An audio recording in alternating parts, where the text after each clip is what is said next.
A presence, a formless yet potent force that materialized in the deep of the night.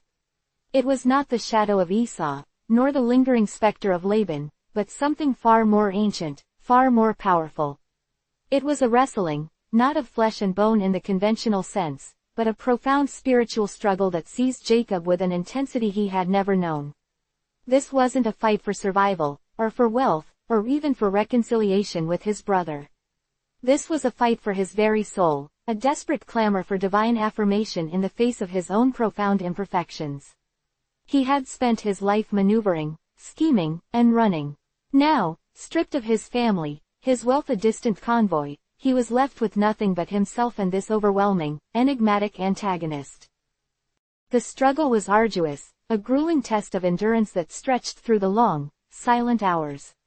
Every sinew in Jacob's body strained, every ounce of his will was brought to bear. It was a primal dance in the darkness, a clash of wills that threatened to consume him.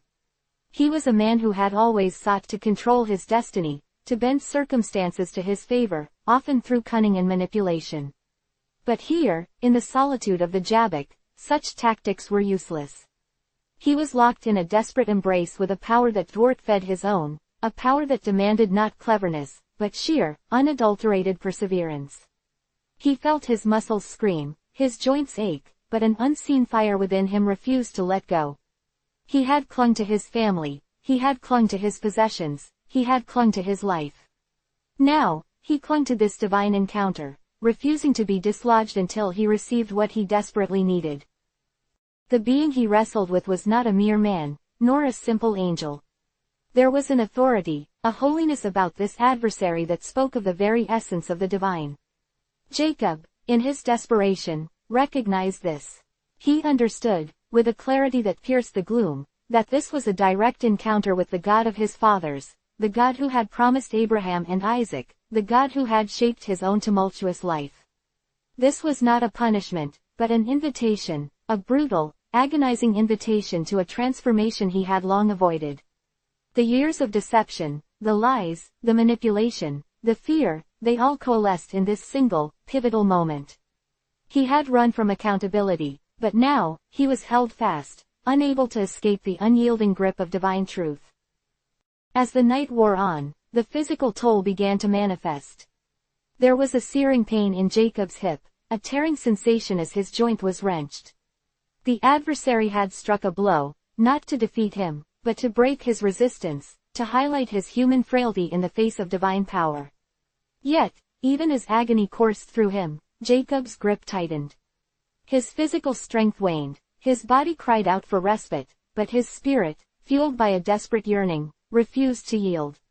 He had received Esau's forgiveness, a monumental gift, but he knew, with an intuitive certainty, that he also needed God's. He needed to be seen, to be understood, to be affirmed not as the trickster, but as one chosen, one loved, despite his flaws. "I will not let you go unless you bless me," he gasped, his voice raw with exertion and raw with an emotion that transcended mere physical struggle. These words were not a demand, but a plea, a confession of his deepest need. They were the culmination of a lifetime of striving, of wrestling with his own nature, of seeking blessings he often believed he didn't deserve. He had outmaneuvered his uncle, he had appeased his brother, but now, he stood before the ultimate judge, the source of all true blessing, and he was determined not to leave empty-handed. He was not asking for an easy life, or for a life free from challenges. He was asking for divine recognition, for a sign that despite his failings, he was still part of God's grand design. The divine being, sensing the depth of Jacob's resolve, the absolute sincerity of his need, finally spoke. The words were not a pronouncement of judgment, but a bestowal of a new identity. "Your name shall no longer be Jacob, but Israel, for you have struggled with God and with humans, and have overcome." This was not just a name change, it was a profound redefinition. Jacob, the supplanter, the one who clings to the heel, was no more. In his place stood Israel, a name that signified a new relationship with the divine, a testament to his resilience, his unwavering faith, and his willingness to confront the very heart of God. It was a blessing, a profound affirmation that transcended any material gain or earthly triumph. But the blessing came at a cost.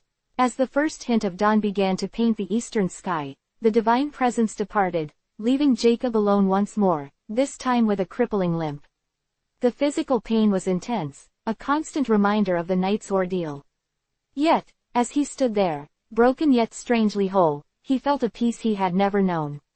The physical wound was a mark of his encounter, a visible testament to the night he had wrestled with God. It was a wound that would serve as a constant reminder of his human limitations, but also of his extraordinary capacity for faith.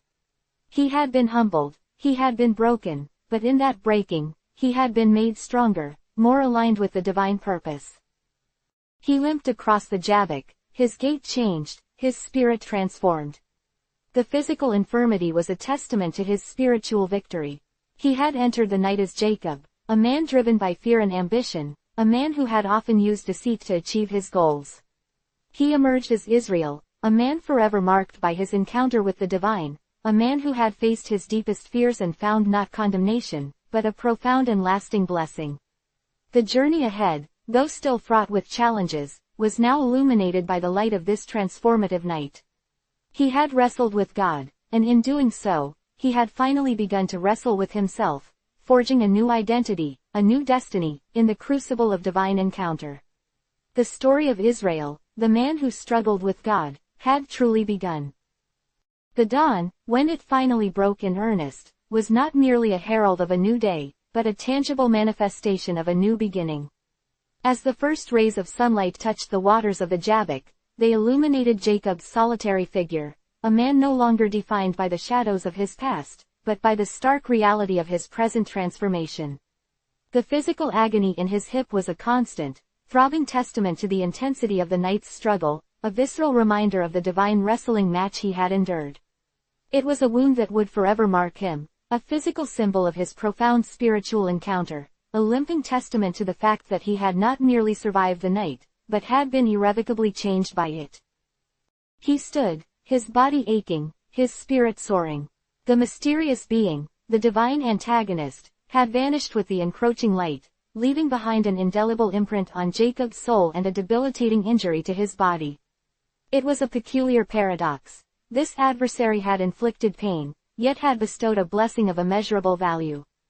Jacob, the man who had always sought to gain by subtlety and stratagem, had finally discovered the true path to blessing, not through manipulation, but through unyielding perseverance and a desperate, unwavering plea for divine affirmation.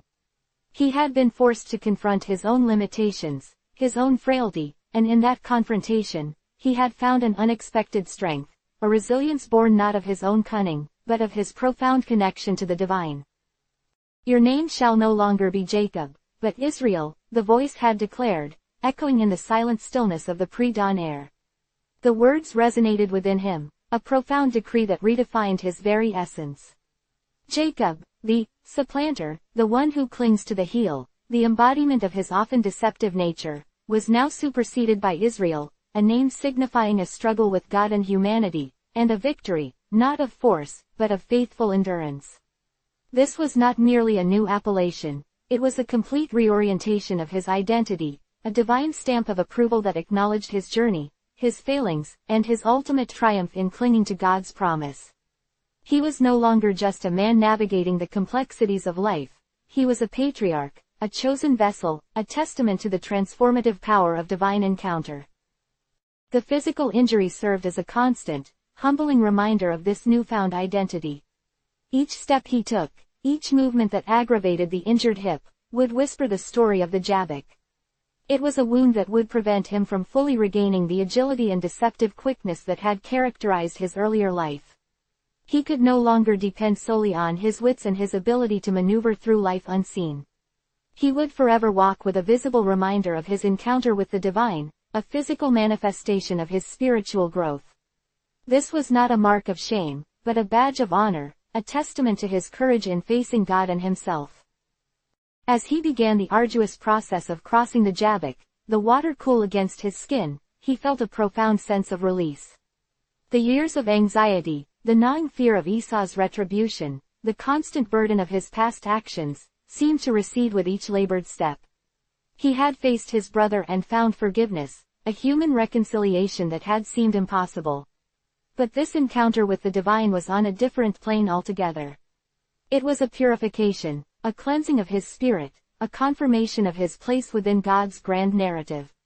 He had been wrestling with his own flaws, his own inherent sinfulness, and in this wrestling, he had found a measure of grace, a promise of redemption. The significance of this all-night struggle cannot be overstated. It was the pivotal moment in Jacob's life, the watershed event that shifted his trajectory from a life of anxious striving to one of purposeful faith. He had always been a man of action, a man who sought to control his destiny.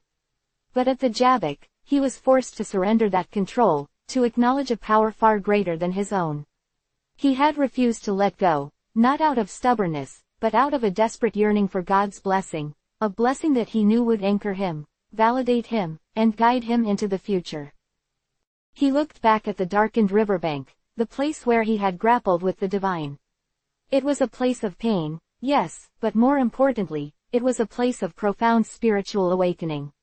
The physical pain was a small price to pay for the spiritual liberation he had experienced. He had been broken, but in being broken, he had been made whole. The man who had been known for his cleverness and his ability to outwit others now bore the mark of God's power, a physical testament to his spiritual transformation. He was Israel, and his journey, now infused with divine purpose and a newfound understanding of grace, was truly set to begin. The limping patriarch would carry the story of the Jabbok with him, a living testament to the night he wrestled with God and found his true name. The first light of dawn, hesitant and pearly, began to bleed across the eastern horizon, painting the sky in hues of rose and amber. It was a gentle unveiling, a stark contrast to the fierce, unyielding darkness that had enshrouded Jacob for the entirety of the night. The wrestling, the primal, desperate struggle, had ceased. The divine presence, the potent force that had locked him in its unyielding embrace, had receded with the encroaching dawn, leaving Jacob breathless, aching, and irrevocably altered. He was alone on the riverbank once more, the cool, lapping waters of the Jabbok a silent witness to the monumental encounter that had transpired. His body throbbed with a pain that was both immediate and deep-seated. A searing agony coursed through his hip, a sharp, persistent reminder of the divine blow that had been delivered. It was a wound, a tangible, physical manifestation of the spiritual battle he had just endured. Yet, amidst the throbbing pain, a strange, unfamiliar peace settled upon him. It was the peace of surrender, the quiet solace that comes after a storm has raged and passed, leaving behind a landscape transformed. He had entered the night as Jacob, a man defined by his cunning, his ambition, and his deep-seated anxieties. He emerged as something entirely new. "Your name shall no longer be Jacob, but Israel," the voice had declared, its echo still resonating in the nascent light. The words were not a mere pronouncement, but a decree, a divine redefinition of his very being. Israel, the one who struggles with God. The name itself was a testament to the arduous journey of the past night, a recognition of his tenacious grip on the divine, his refusal to let go until a blessing was bestowed. It was a name forged in the crucible of conflict, a testament to his resilience, his unwavering spirit in the face of overwhelming divine power. The implications of this new name settled upon him like a mantle, heavy yet comforting. It was a blessing and a burden, a promise and a prophecy, all rolled into one. The physical injury was undeniable. He tested his weight on his leg, and a sharp twinge shot up his hip. He knew, with a certainty that chilled him to the bone, that this was not a wound that would heal quickly, if at all. His gait would be altered. The swiftness, the ability to move with the deceptive agility that had characterized his life, would be curtailed. He would walk, from this day forward, with a limp. The thought should have brought despair, a fresh wave of anxiety about his future, about the practicalities of his journey and the challenges that lay ahead. But the peace within him was deeper than the physical pain. He looked at his hands, still clenched as if from the night's desperate hold. These were the hands that had schemed, that had grasped, that had, at times, deceived. But they were also the hands that had held on, that had refused to release their grip on the divine promise. The limp was not a mark of shame, it was a badge of honor. It was a visible testament to his encounter with the Almighty, a constant, tangible reminder that he had faced God and had not been consumed. It spoke of his human frailty, his limitations, but also of his extraordinary capacity for faith, his refusal to be broken by the divine encounter. The man he had been, Jacob, the supple trickster, the son who had schemed his way to a birthright and a blessing, felt like a distant memory. He had spent his life running from the consequences of his actions, always seeking to circumvent, to manipulate. But here, at the Jabbok, there had been no room for evasion. He had been stripped bare, his defenses shattered, and he had been forced to confront not only the divine presence but also the stark reality of his own imperfections. And in that raw, vulnerable confrontation, he had found not condemnation, but a profound and unexpected grace. The blessing that the divine antagonist had bestowed was not one of material wealth or immediate comfort. It was a blessing of identity, of purpose, of a renewed connection to the God of his fathers. The name, Israel, was more than just a new label, it was a new destiny.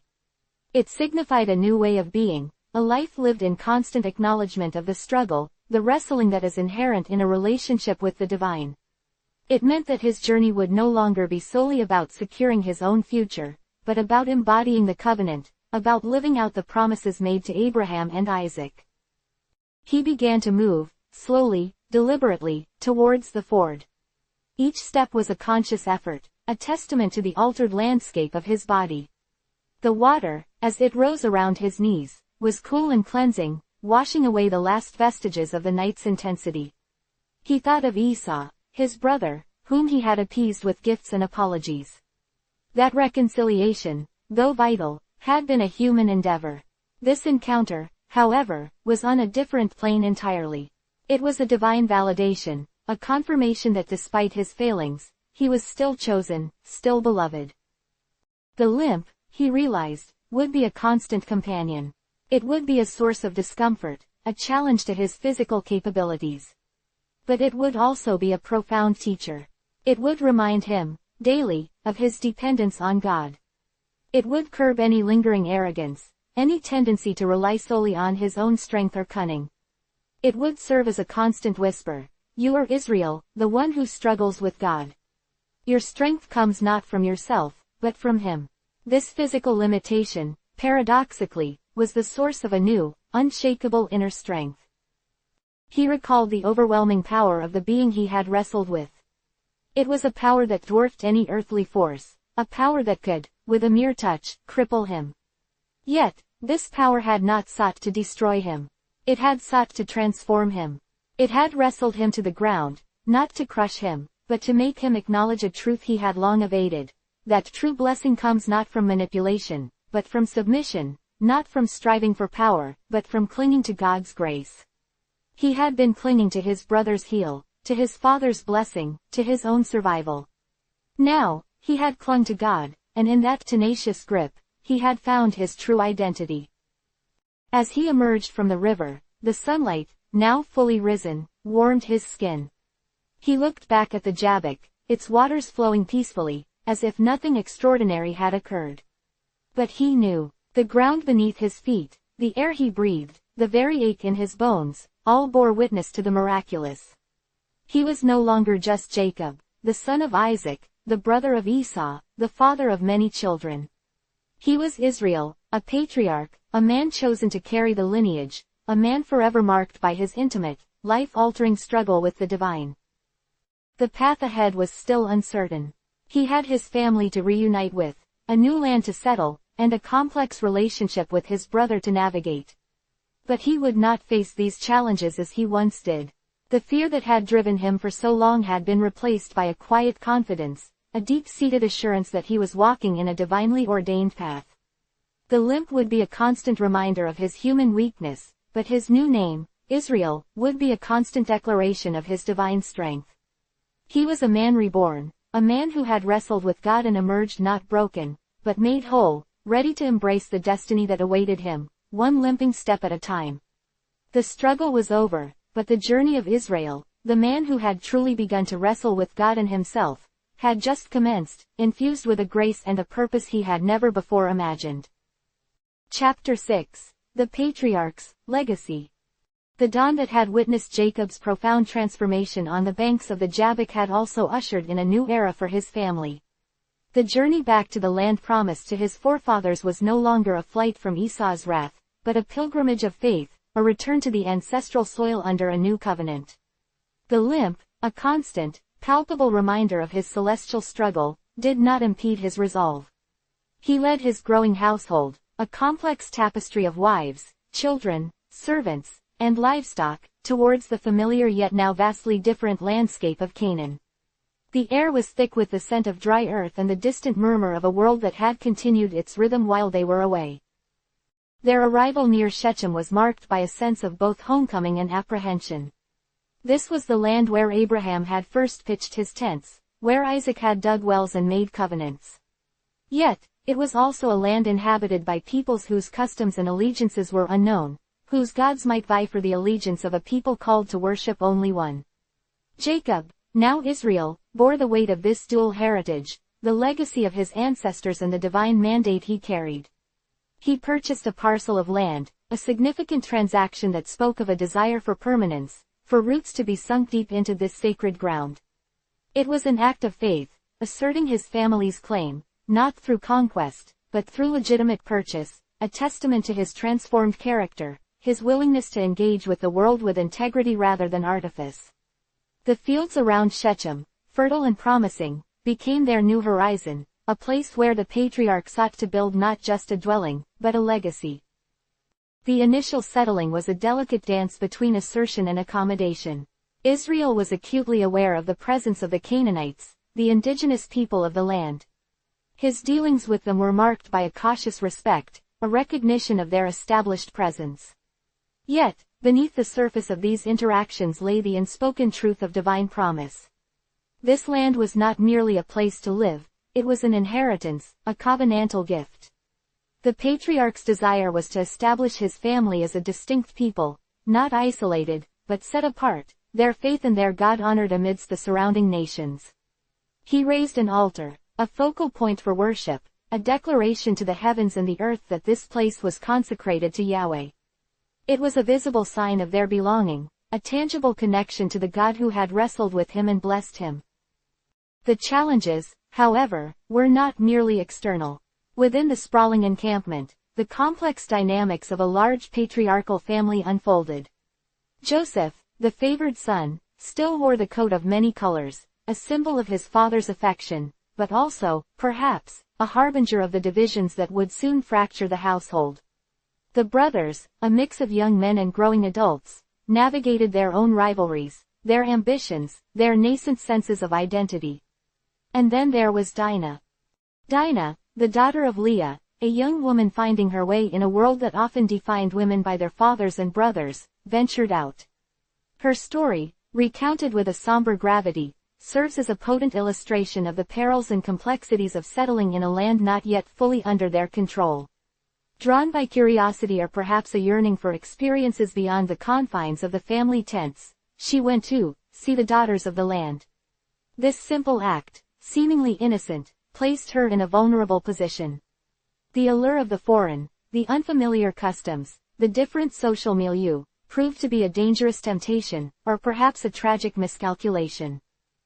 The encounter that followed was a brutal violation. Shechem, the son of Hamor, a prince of the land, took her by force and lay with her. The act itself was a transgression of the deepest kind, a defilement that sent shockwaves through the patriarchal household. The shame was not merely Dinah's, it was Jacob's, the father's, and a deep wound inflicted upon the honor of the entire family. The news reached Jacob, who, in his wisdom tempered by the new understanding of his name Israel, chose a path of measured response. He knew the volatile nature of the situation, the potential for reprisal from the local inhabitants. He remained silent, waiting, perhaps hoping for a more peaceful resolution, a reparation that would mend the breach without igniting further conflict. But the silence of the father was not the silence of the sons. Simeon and Levi, Dinah's full brothers, felt the injustice with a visceral intensity. Their sister's honor, their family's standing, had been grievously insulted. Their response, however, was not one of measured diplomacy, but of a fierce, unbridled rage, a righteous anger that, in its execution, would reveal a chilling ruthlessness.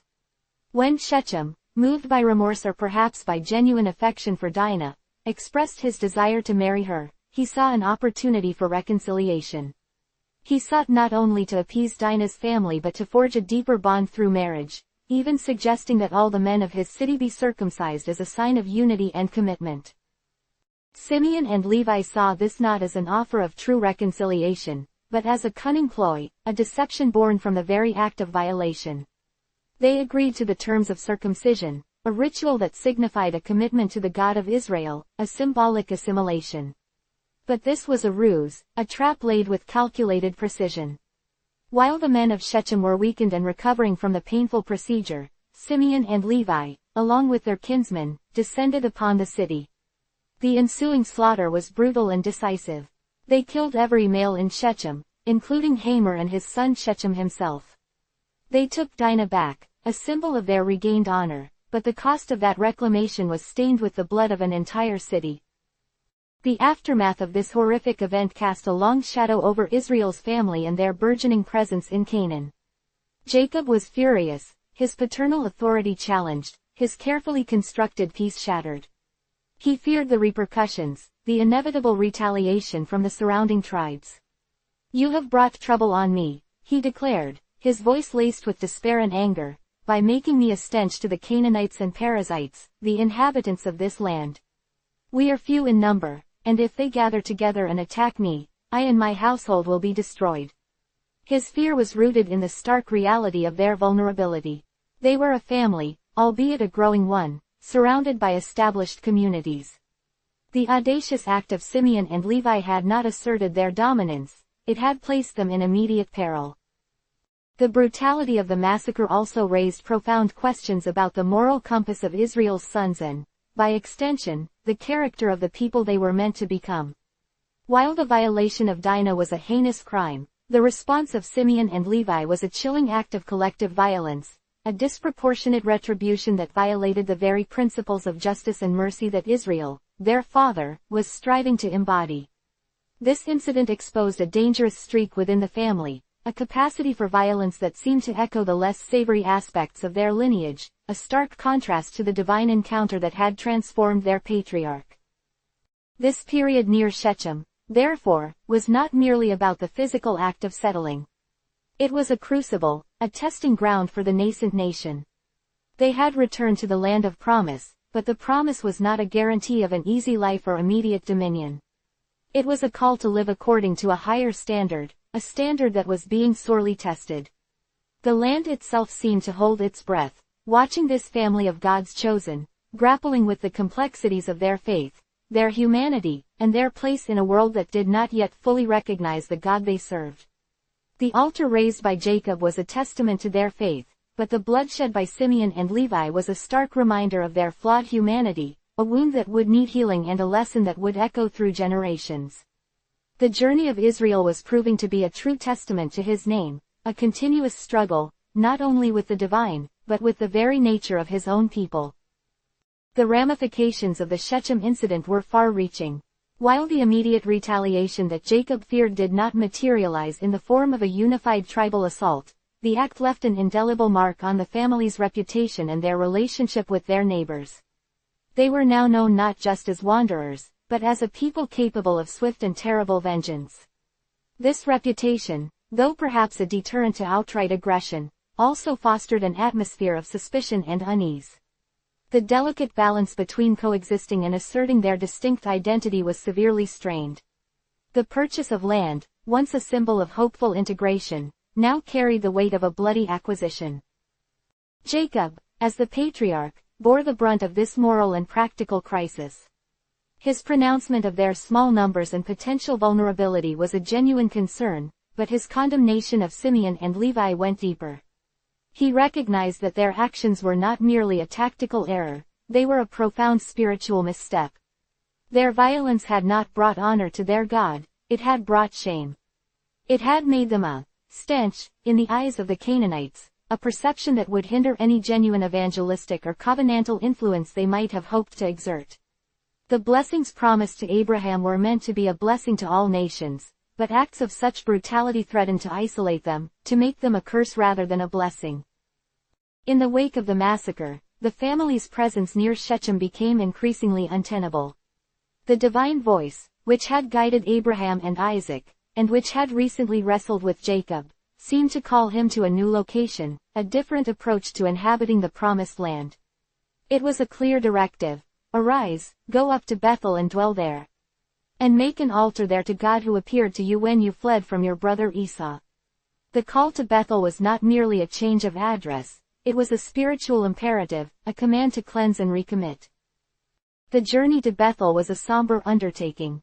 It was a process of purification, both physical and spiritual. Jacob instructed his household to put away their foreign gods, the idols and amulets that symbolized their past allegiances or their flirtation with pagan practices. This was a radical act of separation, a deliberate shedding of anything that compromised their exclusive devotion to Yahweh. The earrings, often worn as amulets or symbols of religious affiliation, were to be discarded. This was not a superficial cleansing, it was a command to purge themselves of the influences of the land they were seeking to inherit, to ensure that their worship was pure and undivided. The emphasis was on a complete break from the idolatry that permeated the surrounding cultures. Then came the act of burying these foreign gods. It was a symbolic burial, a declaration that these false deities were dead to them, their power nullified by the supremacy of the God of Israel. The act of burying them under the oak tree near Shechem served as a powerful visual testament to their renewed commitment. It was a statement that their future, their security, and their inheritance were not dependent on appeasing local spirits or adopting foreign customs, but solely on their covenant relationship with the one true God. This act of repentance and purification was a crucial step in healing the spiritual wounds inflicted by the events in Shechem. The family then proceeded to Bethel, the place where Jacob had first encountered God in a powerful vision of a ladder reaching to heaven, a vision that had cemented his initial understanding of God's promise and presence. Returning to this sacred site was a homecoming in a much deeper sense. It was a return to the source of his spiritual journey, a place where he had experienced divine affirmation. Upon their arrival, Jacob indeed built an altar, as the divine command had instructed. This altar was not a memorial to a past victory or a plea for future favor. It was a tangible expression of ongoing covenant, a place of worship and sacrifice, a reaffirmation of their identity as a people chosen by God.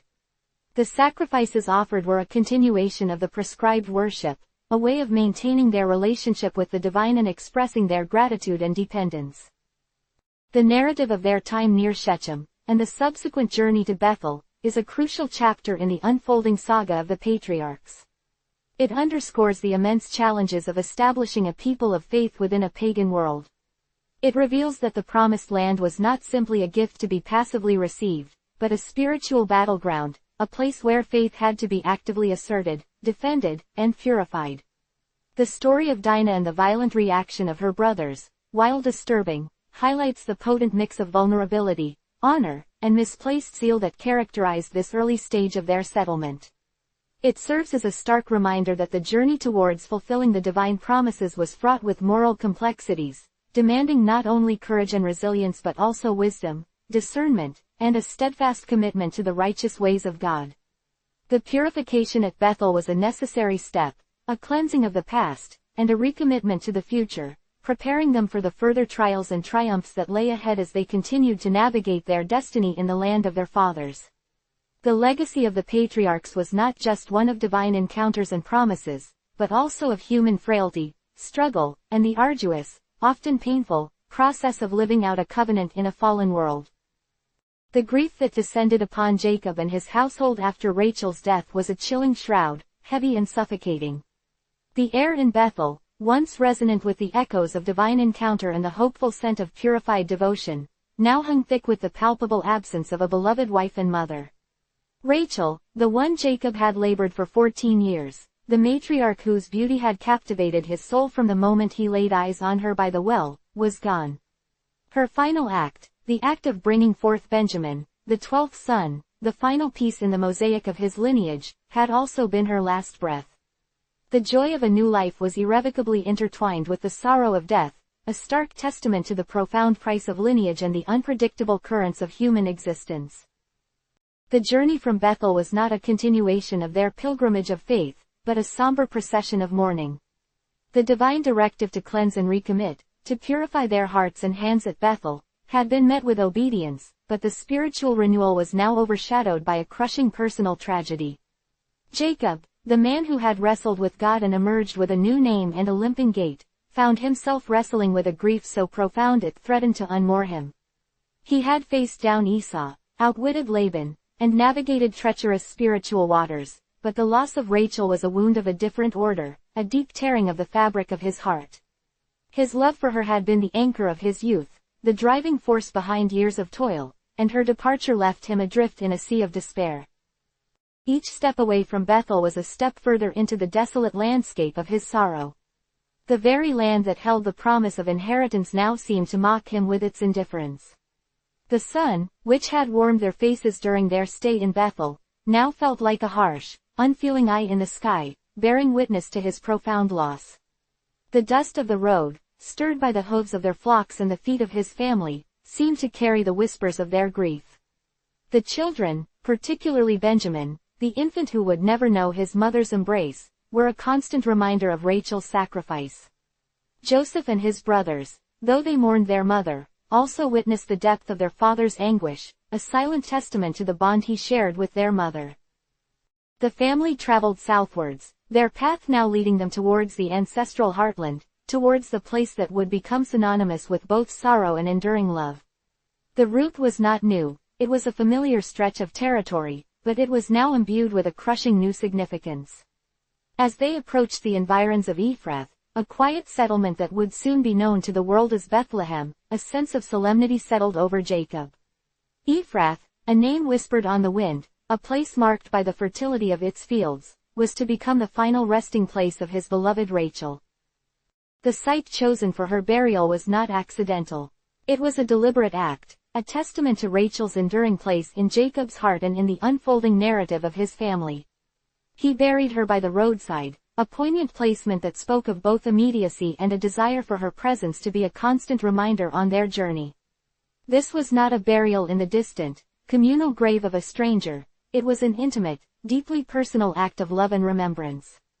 The roadside burial, while uncommon for significant figures, underscored the raw, immediate nature of Jacob's grief and his desire to keep Rachel close, to have her memory perpetually present as he continued his life and led his family. The pillar of stone that Jacob erected over Rachel's grave was more than just a marker, it was a monument to a love that had endured hardship and a testament to the sacrifices made for the continuation of God's covenant people. This act, performed with a heavy heart and trembling hands, solidified Rachel's place not just in Jacob's personal history, but in the grand tapestry of salvation history. She was no longer just the wife, the mother, the beloved, she was a foundational figure, her life and death intrinsically linked to the destiny of a nation. The pillar of Rachel's tomb would become a landmark, a silent witness to the human cost of fulfilling divine purposes. It was a stark, visceral reminder that the grand narratives of faith were woven from threads of profound personal loss and immeasurable sacrifice. In the shadow of this solemn monument, Jacob's grief was a tangible thing, a heavy cloak that weighed him down. The promises of God, the visions, the divine encounters, these were the bedrock of his faith, the sustenance of his spirit. Yet, in moments like these, the stark reality of human frailty and the pain of loss could feel overwhelming. He looked at his sons, especially Benjamin, and saw not just the continuation of his lineage, but the embodiment of Rachel's sacrifice. Each breath Benjamin took was a testament to the life his mother had given. The continuation of the covenant, the very future of the people God had chosen, had been bought at the ultimate price. The journey continued, the family now a little smaller, a little more broken. The road from Bethel to Ephrath was a path etched with tears, a somber pilgrimage of mourning that underscored the profound human element within the epic sweep of salvation history. It was a reminder that even those chosen by God, those who walked in intimate communion with the divine, were subject to the universal experiences of love, loss, and profound sorrow. Rachel's tomb, standing sentinel by the roadside, became a symbol of this enduring truth, a testament to the sacrifices made for the continuation of the lineage, and the deep personal cost that often accompanied the unfolding of God's grand plan.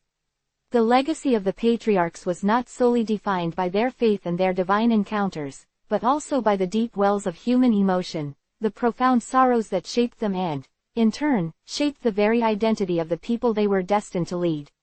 The memory of Rachel, entombed by the wayside, was a permanent inscription on the heart of Israel, a reminder of love, loss, and the enduring power of sacrifice in the pursuit of a greater destiny. The weight of her absence would forever color the journey, a somber counterpoint to the triumphs and the divine assurances that still lay ahead. This was the human face of faith, etched in grief and resolute love. The days that followed were steeped in a profound melancholy. Jacob, while maintaining his outward role as patriarch and leader, carried an inner desolation that no amount of divine reassurance could fully assuage. The memory of Rachel was a constant companion, each sunrise a reminder of a new day she would not witness, each sunset a poignant echo of their shared twilight hours. His interactions with his sons were colored by this deep sadness. He looked at Joseph, a living testament to Rachel's love and a symbol of past turmoil, and saw the shadow of his mother. He looked at Benjamin, the infant whose first cries had been mingled with his mother's last sighs, and felt an ache that transcended understanding.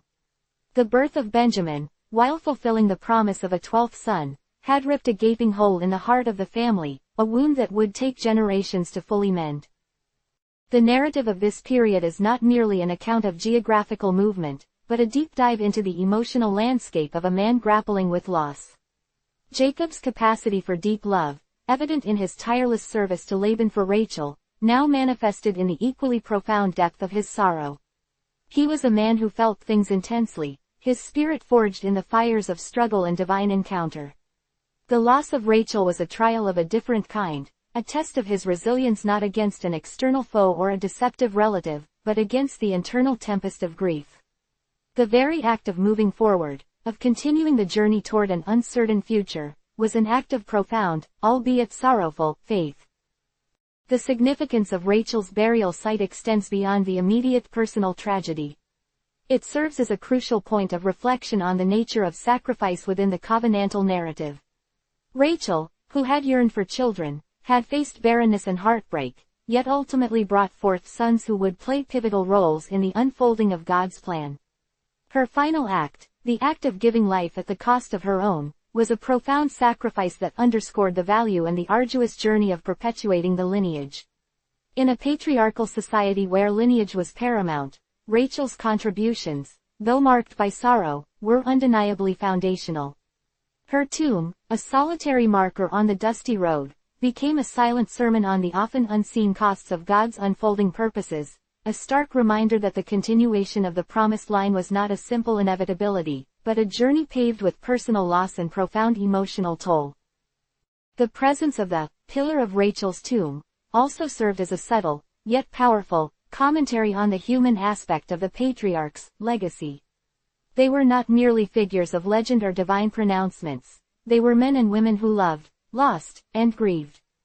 Jacob's tears, though perhaps not publicly displayed in their entirety, were a visible manifestation of his humanity. His sorrow was as real and as consequential as his blessings and his divine encounters. This period of mourning, therefore, humanized the grand narrative, grounding the epic sweep of salvation history in the tangible reality of personal heartache. It affirmed that the path of faith, even for the chosen, was not devoid of suffering, and that profound loss could coexist with enduring hope and divine purpose. As Jacob and his family journeyed on, the memory of Rachel remained a poignant presence. Her tomb, a constant reminder of her sacrifice, was a solemn landmark that underscored the immense personal cost intertwined with the grand unfolding of God's plan. It was a testament to the enduring power of love, the crushing weight of grief, and the unwavering commitment to the continuation of a lineage that held the promise of blessing for all nations. The road to Ephrath, though traversed in sorrow, was a path that solidified Rachel's indelible mark on the heart of Israel, a legacy of love and sacrifice woven into the very fabric of their unfolding destiny. The quiet grief that accompanied them was a testament to her profound impact, a somber chord struck in the symphony of their journey towards the fulfillment of divine promises. It was a chapter etched not in victory, but in the profound, enduring ache of love lost, a testament to the deeply human heart beating at the center of the divine narrative. The profound sorrow that had draped itself over Jacob's household following Rachel's passing had begun to recede, not entirely vanishing, but settling into a dull ache that underscored their daily existence. The journey continued, the landscape a panorama of shifting earth and sky, but the internal terrain of the family was far more tumultuous. It was in this altered emotional climate that a new focus began to emerge, a young man whose presence, though youthful, carried the weight of unspoken potential and a divine imprimatur. This was Joseph, the son of Jacob's beloved Rachel, and now, by virtue of his mother's tragic end and his father's enduring affection, the singular focus of Jacob's paternal devotion. Jacob, the man who had wrestled with angels and outmaneuvered deceivers, found in Joseph a reflection of the love he had poured into Rachel, a tangible echo of her spirit. This deep affection, however, was not a quiet, contained thing. It manifested in ways that, while stemming from love, would inadvertently sow seeds of discord among his already fractured family. Joseph, still a youth, perhaps 17 years of age at this nascent stage, was the elder of Rachel's two sons, Benjamin being the infant who would never know his mother's lullabies. The loss of Rachel had, in a poignant and painful twist of fate, elevated Joseph in Jacob's estimation, transforming him from a cherished son into the sole inheritor of a father's deepest affections and, as Jacob perceived it, the embodiment of Rachel's legacy. This favoritism was not subtle. Jacob, whose own life had been a tapestry woven with threads of personal preference and divine designation, now seemed to unconsciously replicate a pattern, albeit a far more overt one. He lavished attention upon Joseph, engaging him in conversations that hinted at deeper matters, sharing veiled insights that seemed beyond a young man's years. Joseph, in turn, was not merely a passive recipient of this affection. He possessed an inner grace and a natural inclination towards reflection, qualities that resonated deeply with his father. He was observant, his young eyes taking in the nuances of family dynamics, the unspoken tensions that simmered beneath the surface. The most visible manifestation of Jacob's partiality was the gift of a coat, a garment of extraordinary beauty and craftsmanship. It was not a simple tunic, but a robe of many colors, intricately woven, a symbol of status and affection that set Joseph apart from his brothers. This coat, a beacon of Jacob's love, was also a herald of the envy that was to come. In the patriarchal society of the time, where inheritance and status were often tied to paternal favor, such an ostentatious display was not merely a gift, it was a declaration. It spoke of Joseph's elevated position, a position that his brothers, 10 in number and sons of Leah and the concubines Zilpah and Bilhah, increasingly felt was undeserved and inherently unfair. The coat became a potent symbol of Joseph's perceived specialness. While the other sons toiled in the fields, tending the vast flocks and herds that constituted their family's wealth, Joseph was often found in the more sheltered environment of his father's tent, privy to discussions and attentions that were denied to them. This perceived idleness, coupled with the undeniable favoritism, festered.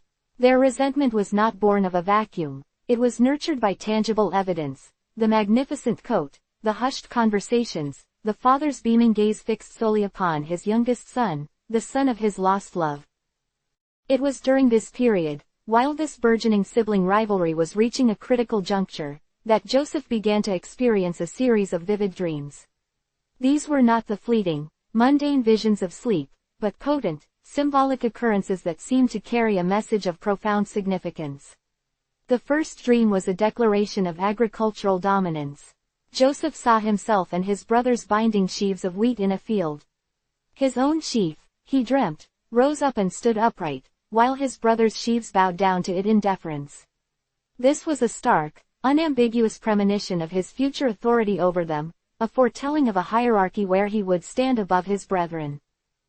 When Joseph, in his youthful earnestness and perhaps a touch of naivete, shared this dream with his brothers, the reaction was swift and sharp.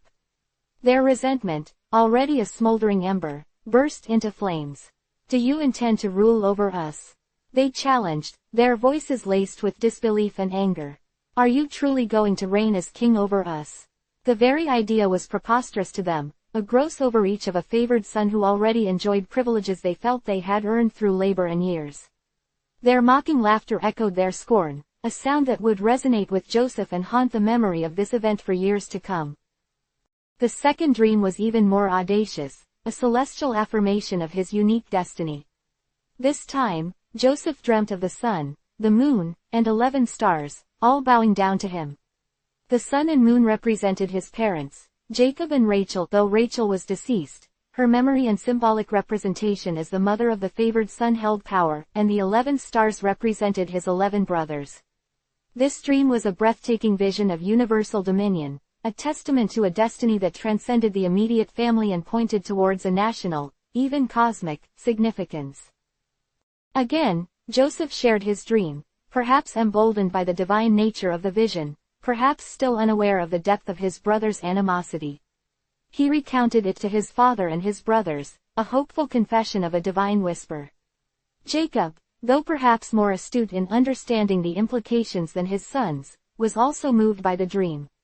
He rebuked Joseph, not for the content of the dream itself, but for the manner in which it was shared, for the potential to inflame further the already palpable tension. "What is this dream you have had?" Jacob questioned, his tone a mixture of sternness and underlying awe. "Will your mother and I, and your brothers, indeed come and bow down to the ground before you?" Yet, the Bible notes that Jacob kept the matter in mind, a significant detail suggesting that he, like Joseph, recognized the weight of this celestial pronouncement. He did not dismiss it as a mere childish fantasy. The dreams, while divinely inspired, acted as catalysts, accelerating the inevitable collision course between Joseph and his brothers. The coat of many colors was the visible sign of favoritism. The dreams were the hidden prophecies that confirmed and amplified it in the minds of the jealous. The brothers, who had witnessed their father's grief over Rachel, now saw in Joseph not just a rival for their father's affection, but a potential usurper of their birthright, a figure destined to stand above them in a way that defied the established order. Their conversations, once filled with the camaraderie of shared labor and familial bonds, began to turn dark, whispered discussions of resentment, of injustice, and of a future they felt compelled to alter. The seeds of betrayal were being sown in the fertile ground of sibling rivalry, watered by the bitter tears of envy and the intoxicating vision of a prophetic destiny. The stage was set, the characters were in place, and the dramatic unfolding of Joseph's extraordinary life, a life destined for both profound suffering and unparalleled triumph, was poised to begin. The narrative was shifting, and the focus, once on the patriarch Jacob and his immediate losses, now turned towards the son who would, in ways none of them could yet comprehend, fulfill and redefine the legacy of their lineage. The covenant, which had been passed down through generations, was about to take a perilous turn, mediated through the trials of a young man whose dreams, though initially a source of conflict, would ultimately become the very instrument of his family's salvation. The emotional landscape of Jacob's family, a terrain already marked by the somber shadow of Rachel's passing, was now further complicated by the rising prominence of Joseph. Jacob's affection for his son, born of a deep and abiding love for his departed wife, was a potent force that reshaped the dynamics within their nomadic encampment. This was not simply a father's pride, it was a profound emotional tether to the memory of Rachel, a desire to see her spirit, her beauty, and her grace reflected in her surviving child. Joseph, as the elder of Rachel's sons, embodied this connection most strongly, and Jacob's heart, still raw from loss, found solace and a deep wellspring of paternal love in his son's presence. This intense favoritism, however, was a double-edged sword. While it nurtured Joseph, it simultaneously created a chasm between him and his half-brothers. The coat of many colors, a garment of exquisite artistry and vibrant hues, was more than just a gift, it was a public declaration of Joseph's favored status. In a society where material possessions and symbolic adornments often signified one's position and worth, this richly embroidered robe was a constant, visual reminder to the other sons of their perceived secondary status. It was a stark contrast to their own row-spun garments, functional attire suited for the arduous tasks of shepherding and tending to the vast flocks and herds that formed the bedrock of their family's sustenance and wealth. The brothers, sons of Leah and the concubines Bilhah and Zilpah, observed this overt display of partiality with a growing sense of injustice and resentment. Their days were spent under the harsh sun, their hands calloused from labor, their lives dictated by the demanding rhythm of pastoral existence. They saw Joseph, often engaged in less strenuous activities, perhaps accompanying his father or engaged in quiet contemplation, and the disparity rankled. The coat became a tangible symbol of this perceived unfairness, an emblem of a preferential treatment that seemed to disregard their own contributions and their inherent place within the family structure. Their resentment was not merely superficial, it was rooted in a deeply ingrained understanding of societal norms and familial expectations. In the patriarchal lineage system, the favor of the patriarch was crucial, often dictating inheritance and future leadership roles. To see Joseph so conspicuously elevated, adorned in a garment that screamed of his unique standing, stoked anxieties about their own futures. It was a quiet, gnawing envy that began to poison the wellsprings of brotherhood. It was into this environment of simmering discontent that Joseph's dreams began to emerge, visions that were not only vivid but startlingly prophetic. These dreams, imbued with a symbolic language that spoke of future power and authority, served to both illuminate Joseph's unique destiny and further inflame his brother's jealousy. The first dream depicted a scene of agricultural labor. Joseph and his brothers were binding sheaves of grain in a field. In the dream, Joseph's sheaf miraculously rose and stood erect, while his brothers' sheaves bowed down to it in a gesture of subservience. When Joseph, with the innocent conviction of youth and perhaps a nascent understanding of divine communication, shared this dream with his brothers, their reaction was a potent mixture of disbelief and outrage. The implications were undeniable. Joseph envisioned himself as superior, his future ascendant over theirs. Their response was laced with mockery and scorn. "Do you truly intend to rule over us?" they retorted, their voices dripping with sarcasm. "Are you going to become our master and reign over us?" The very notion was an affront to their sense of order and their shared identity as sons of Jacob. The laughter that followed was not one of mirth, but of derision, a sound that underscored their rejection of Joseph's vision and their burgeoning animosity towards him.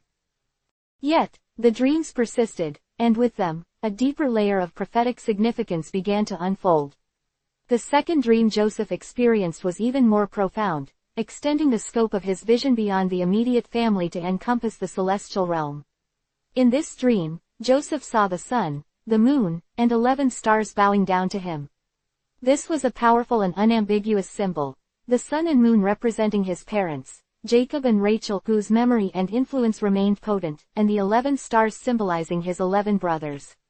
This was a vision of comprehensive dominion, a premonition that his destiny was not merely to lead his brothers, but to hold a position of authority over his entire family and, by extension, a significant future influence. When Joseph recounted this dream, his father Jacob, while outwardly rebuking him for the presumptuous nature of his pronouncements, inwardly recognized the gravity of the vision. The biblical text explicitly states that Jacob kept the matter in mind. This quiet contemplation suggests that Jacob, having himself experienced divine encounters and wrestled with prophetic pronouncements, understood that these were not mere figments of a boy's imagination. He perceived the divine hand at work, even as he grappled with the implications for his family's already complex dynamics. These dreams, coupled with the visible favoritism symbolized by the coat of many colors, created an unbearable tension within the household. The brothers' envy transformed into a palpable hostility. They saw Joseph not just as a favored son, but as an aspiring ruler who threatened their own birthrights and their established positions within the family hierarchy. The dreams, intended perhaps to reveal Joseph's future, inadvertently became a catalyst for his immediate downfall. The narrative was shifting, moving from the grief of loss to the brewing storm of betrayal, driven by the potent forces of envy, pride, and the unfolding of a destiny that, even in its earliest stages, seemed both magnificent and fraught with peril. The legacy of the patriarchs was not solely defined by their faith and their triumphs, but also by the profound human failings that could arise within their own families, setting the stage for trials that would test the very fabric of their covenantal heritage. The story of Joseph was about to begin in earnest, a testament to how divine purpose could be woven through the darkest threads of human discord. The crucible of Egypt, a land of ancient mystique and formidable power, would become the unexpected proving ground for the unfolding divine narrative. Though this chapter primarily traces the legacy of the patriarchs, Abraham, Isaac, and Jacob, through their faith, their struggles, and the promises bestowed upon them, the story of Joseph, their descendant, cannot be entirely separated from this foundational epic. His descent into the land of the Nile, a journey marked by betrayal and profound suffering, serves as a potent foreshadowing of the greater destiny that awaited the descendants of Abraham, Isaac, and Jacob. It is a narrative thread that, while seemingly distinct, is inextricably woven into the grand tapestry of God's redemptive plan for his chosen people. Joseph's departure from the familiar Canaanite landscape was not one of triumphant ambition, but of abject despair and terrifying uncertainty. Sold into slavery by his own jealous brothers, cast into a world utterly alien and unforgiving, he was a living testament to the sharp, unexpected turns that life could take, even for one blessed by divine dreams. His initial experiences were a stark contrast to the privileged life he had known. The boy who wore a coat of many colors, a symbol of his father's singular affection, found himself stripped of dignity, his worth measured only in coin and labor. This ignoble transaction, orchestrated by the very kin who should have protected him, marked the beginning of a trial by fire that would forge him into a man of extraordinary resilience and wisdom. Yet, even in the depths of his servitude, the echoes of his dreams, and the divine favor they signified, did not entirely fade. The narrative of Joseph's Egyptian sojourn, though occurring in the shadow of the patriarchal era, is crucial for understanding the trajectory of the covenant. His transformation from a favored son to a slave, and then through a series of extraordinary events, to a position of immense power and influence within the Egyptian court, is a profound testament to God's ability to work through human frailty and divine providence. This journey, fraught with personal anguish and injustice, inadvertently laid the groundwork for the very survival of the lineage that God had promised to Abraham. The implications of Joseph's experience extend far beyond his personal salvation. His rise in Egypt, culminating in his role as second in command to Pharaoh, set the stage for a pivotal moment in the Abrahamic covenant, the eventual migration of Jacob's entire household to Egypt.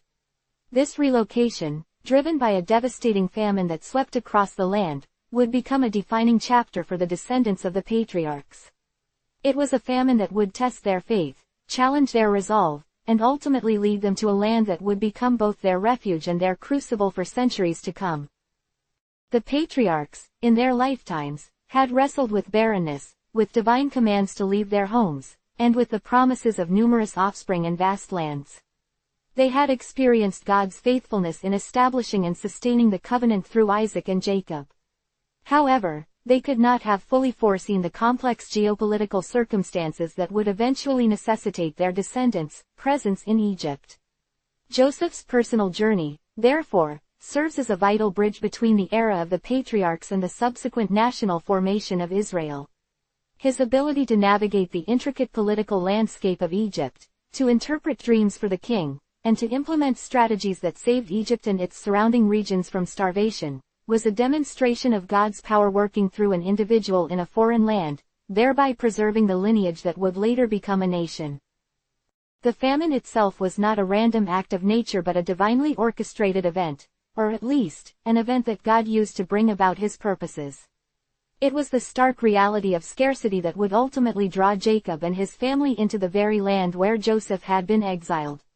This migration, far from being a simple relocation, represented a critical juncture where the promises made to Abraham would be tested on an unprecedented scale. The covenant, which had been a matter of a single family and a scattered people, was now poised to become the seed of a nation, nurtured in the fertile soil of Egypt, albeit under the shadow of future servitude.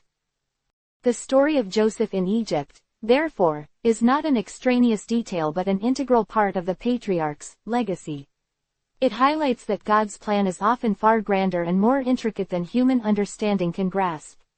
The very circumstances that seemed like a devastating end for Joseph, his betrayal, his enslavement, his unjust imprisonment, were, in fact, the necessary steps in God's grand design. He was being prepared, through immense suffering and personal growth, to occupy a position of power that would ultimately ensure the survival of his entire family during a time of global catastrophe. This preservation was not merely a temporal salvation, it was the safeguarding of the covenantal lineage, the bloodline through which the Messiah would eventually come. The famine in Canaan, and the subsequent move to Egypt, also underscores the fluidity and adaptability of God's plan. The patriarchs had been promised land in Canaan, a land they had traversed as sojourners. Yet, the exigencies of survival would lead their descendants to establish themselves in Egypt. This apparent deviation from the promised land was, in fact, a crucial phase in the development of God's people. It was in Egypt, under the protection and influence of Joseph, that the seeds of a great nation would be sown, a nation that would then be shaped through the subsequent trials of slavery, liberation, and covenantal establishment under Moses. Therefore, understanding Joseph's journey in Egypt is essential to grasping the full scope of the patriarch's legacy. It demonstrates that the promises of God are not static or confined to geographical boundaries. They are dynamic, unfolding through time and circumstance, often utilizing the most unexpected and even painful experiences to achieve his ultimate purposes. Joseph's story is a testament to the faithfulness of God in preserving his people, even in the face of profound human betrayal and societal upheaval. It foreshadows the larger narrative of salvation that would eventually encompass all nations, demonstrating that God's plan for Abraham's descendants was always intended to be a blessing, not just to them, but to the world. His experiences in Egypt were not a detour from the patriarchal legacy, but a vital, albeit challenging, continuation of it, paving the way for the future identity and destiny of Israel. The trials of Joseph, though personal, were divinely ordained to become the salvation of his kin, a powerful illustration of how God can weave even the darkest threads of human experience into the luminous tapestry of his redemptive will. The patriarchs laid the foundation of faith. Joseph, through his trials in Egypt, secured the continuity of that faith, ensuring that the covenant would not be extinguished by famine and despair, but would flourish and grow, setting the stage for the momentous events of the Exodus and the establishment of the nation of Israel. The echoes of their faith, their struggles, and God's unwavering promises resonated through Joseph's extraordinary life, a life that, though marked by profound suffering, ultimately became a cornerstone of God's enduring plan for humanity. The twilight of their lives descended upon the patriarchs, not as a somber end, but as a period of profound reflection and the quiet unfolding of a legacy far greater than they could have fully comprehended. Abraham, the father of nations, having journeyed from Ur of the Chaldees with a faith that defied reason, now stood at the precipice of eternity, his earthly tent about to be folded for the last time. His life had been a singular testament to the radical nature of obedience, a willing surrender to a God whose voice thundered in his soul, even when it demanded the unthinkable. The covenant, a fragile thread woven with promises of land, descendants, and a blessing to all peoples, had been initiated by his unhesitating yes. He had faced famine, the threat of childlessness, and the agonizing test of offering up his own son, Isaac. Each trial, a forge that refined his spirit, left him not broken, but strengthened in his unwavering trust. His legacy was not merely the lineage he would leave behind, but the very possibility of a relationship with the divine, a path paved with faith that superseded doubt, and obedience that transcended fear. He had taught, through his lived experience, that God was not a distant, abstract entity, but a personal, covenantal partner, intimately involved in the lives of those who sought him. This was the bedrock upon which all future generations of his descendants would build their faith, a foundation of trust in a God who was both sovereign and intimately concerned. Isaac, the son of promise, inherited this profound legacy, though his life, by comparison, might seem a gentler stream. Yet, it was a stream that flowed with a steady current of faith, nurtured by the very act of his near sacrifice and the subsequent affirmation of God's oath. He too faced scarcity, as his father had, and the disquiet of his own sons. But within him resided the quiet assurance of God's faithfulness, a deep-seated knowledge that the covenant would not falter. He was the living embodiment of the promise, the tangible evidence that God's word, once spoken, was immutable. His faith was not as outwardly dramatic as Abraham's, perhaps, but it possessed a quiet strength, a resilience that allowed him to weather the storms of life, holding fast to the divine assurances. He understood, through his father's example and his own experiences, that true faithfulness was not always about grand gestures, but about steadfast endurance, about continuing to walk the path God had laid out, even when the terrain was difficult. His legacy was the affirmation of continuity, The quiet but firm assurance that God's promises were not a fleeting whim but an enduring inheritance, passed down through the generations, a legacy of steadfastness and the patient unfolding of divine purpose. And then there was Jacob, a name that would be transformed into Israel, a testament to his struggle and ultimate triumph. Jacob's life was a tapestry woven with intricate threads of deception and divine pursuit. He had wrestled with his brother, with his uncle, and most significantly, with God himself at the Jabbok. It was in this fierce, wrestling encounter that his very identity was redefined. He was not just Jacob, the clever schemer, but Israel, the one who had striven with God and prevailed, not through his own strength, but through his desperate clinging to the divine. His legacy was a complex and profoundly human one. He demonstrated that God's grace could reach even the most flawed of individuals, transforming their weaknesses into instruments of his will. His 12 sons, the progenitors of the 12 tribes, were a testament to God's power to bring forth a multitude from a single, often imperfect, lineage. Jacob's life was a powerful illustration of God's sovereignty, not in overriding human agency, but in working through it, sanctifying even the crooked paths of human ambition and error to fulfill his ultimate purposes. He taught that the covenant was not a reward for perfect behavior, but a relationship entered into with a God who was willing to meet humanity where they were, and to guide them toward a destiny of blessing. His legacy was one of transformation, of the profound realization that true strength came not from manipulation, but from surrender to the divine will, and that even in the midst of profound personal struggle, God's faithfulness remained a constant, guiding light. Together, these patriarchs formed the bedrock of a nascent covenantal community, a testament to God's enduring faithfulness and his remarkable ability to weave his divine purposes through the often fraught tapestry of human lives.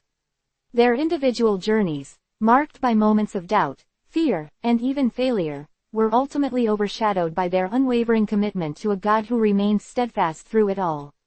Abraham's bold leap of faith, Isaac's quiet endurance, and Jacob's transformative struggle were not isolated events, but chapters in a grander narrative of divine partnership.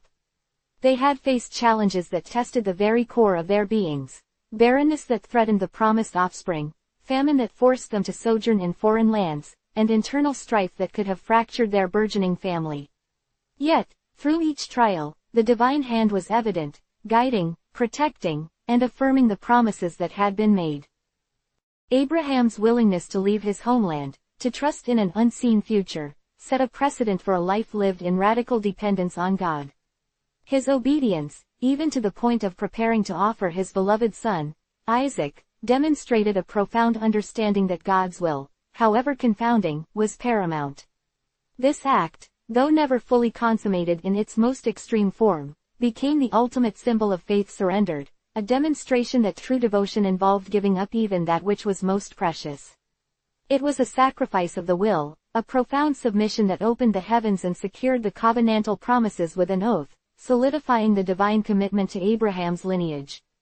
This unwavering faith became the cornerstone of the Patriarch's legacy, a model for all who would follow, teaching that obedience was not a burden, but a pathway to divine favor and a deeper relationship with the Creator.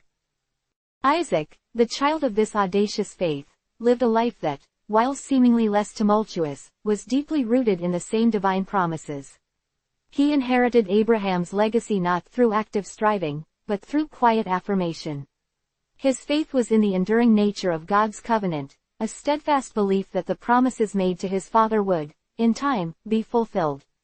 He faced his own trials, including the unsettling dynamics within his family, and the ever-present threat of scarcity in a land that was promised but not yet fully possessed. Yet, like his father, he consistently turned to God, digging wells that became symbols of sustenance and divine provision in arid lands. These wells were not merely sources of water, they were tangible markers of God's faithfulness in providing for his people, even in the wilderness. Isaac's legacy was thus one of patient endurance and the quiet propagation of the covenant, a testament to the fact that faith could be both active and contemplative, a deep-seated trust that found its expression in consistent reliance on God's established promises. Jacob, however, brought a different dimension to the unfolding legacy. His life was a testament to God's ability to work with and through imperfection. Known for his cunning and his often questionable methods, Jacob's journey was one of constant divine pursuit. He schemed, he fled, he wrestled, both with his brother Esau and, most significantly, with God himself at the Jabbok. It was this pivotal encounter, where he clung to the divine messenger and refused to let go until blessed, that marked his transformation. His name was changed to Israel, meaning, he who strives with God, a powerful metaphor for the ongoing relationship between humanity and the divine. This struggle, this desperate clinging, became a foundational aspect of the covenantal identity. It was not a path of sinless perfection that earned God's favor, but a persistent engagement with the divine, a willingness to wrestle with doubts, fears, and even the perceived injustices of life, in order to secure the blessing. Jacob's legacy was therefore a profound exploration of God's redemptive grace, demonstrating that the covenant was open to all who, like him, would earnestly seek and cling to God, even with their flaws and their past mistakes. The legacy of the patriarchs, therefore, was not a monolithic ideal of faultless devotion. Instead, it was a rich and complex tapestry woven from threads of unwavering faith, patient endurance, and a profound, sometimes painful, wrestling with the divine. Abraham demonstrated the courage to step into the unknown, guided by God's voice. Isaac embodied the quiet strength of holding fast to covenantal promises. And Jacob revealed the transformative power of persistent faith, even in the face of human frailty. Their lives, as they drew to a close, served as living testaments to the character of the God they served.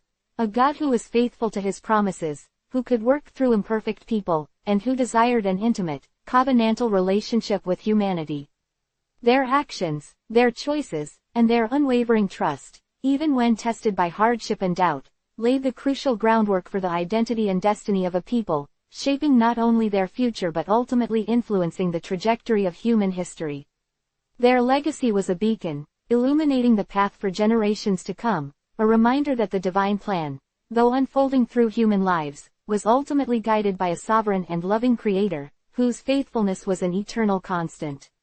The principles of faith, obedience, and covenantal relationship that they embodied became the enduring pillars of their inheritance, ensuring that their spiritual lineage would not only survive but would flourish, carrying the divine promises forward into an uncertain, yet divinely ordained, future.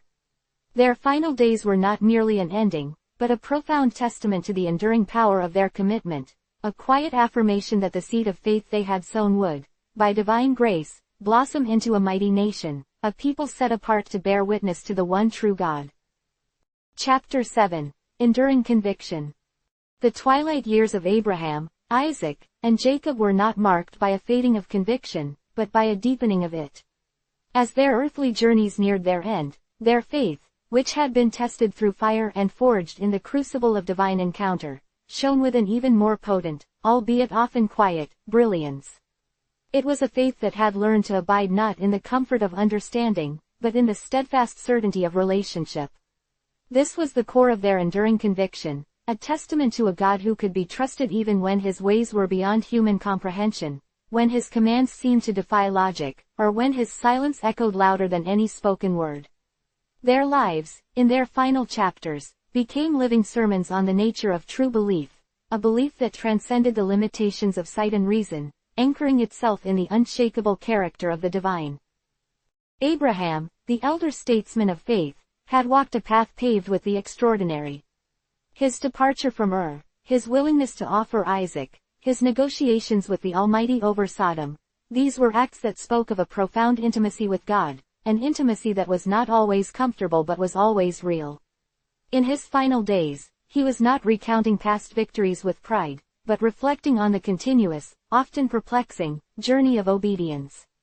He had learned that faith was not a static possession, but a dynamic, ever-present choice. It was the choice to hear God's voice amidst the cacophony of the world, to obey even when the implications were terrifying, and to trust that the unseen hand guiding him was ultimately benevolent, even when it led through shadowed valleys. His legacy, in this final stage, was the embodiment of a faith that had learned to say, yes, not just to the promises, but to the mystery. He understood that God's sovereignty extended into realms where human understanding ceased, and that true surrender meant relinquishing the need for complete clarity. The near sacrifice of Isaac was the apex of this surrender, a moment where Abraham's love for his son was tested against his love for God, and his ultimate willingness to let go of the promised future, trusting that God could even raise the dead, became the ultimate proof of his unshakable conviction. This was not blind faith, it was a faith that had seen enough of God's faithfulness to trust him with the unbearable. Isaac, the inheritor of this covenant, lived a life that, while perhaps less outwardly dramatic than his father's, was no less profound in its demonstration of faith beyond understanding. He had experienced the terrifying precipice of his own sacrifice, a memory that must have imprinted itself onto his soul. Yet, it was not a memory that bred fear, but one that fostered a deep-seated trust in God's ultimate purposes. He faced his own trials, the disputes over wells, the anxieties surrounding his sons, the inherent uncertainties of living in a land promised but not yet fully possessed. In these instances, Isaac's faith was not about grand pronouncements or earth-shattering events, but about quiet perseverance. He dug wells, not just for water, but as acts of faith, reaffirming his trust in God's provision even when the immediate circumstances seemed bleak. He understood that covenantal faithfulness was often expressed in steadfastness, in the daily, consistent choice to believe in God's promises even when they were not immediately manifest. His quiet endurance was a powerful counterpoint to Abraham's boldness, demonstrating that faith could also be a deep, unwavering stillness, a refusal to be swayed by doubt or despair. He knew, in the marrow of his bones, that God's promises were an inheritance, and that inheritance was not always claimed with a triumphant shout, but often with the quiet persistence of tending the land, of waiting for the rain, of trusting that the sown seed would, in time, yield a harvest. His faith was the tranquil deep of a lake, reflecting the heavens even when the surface was undisturbed.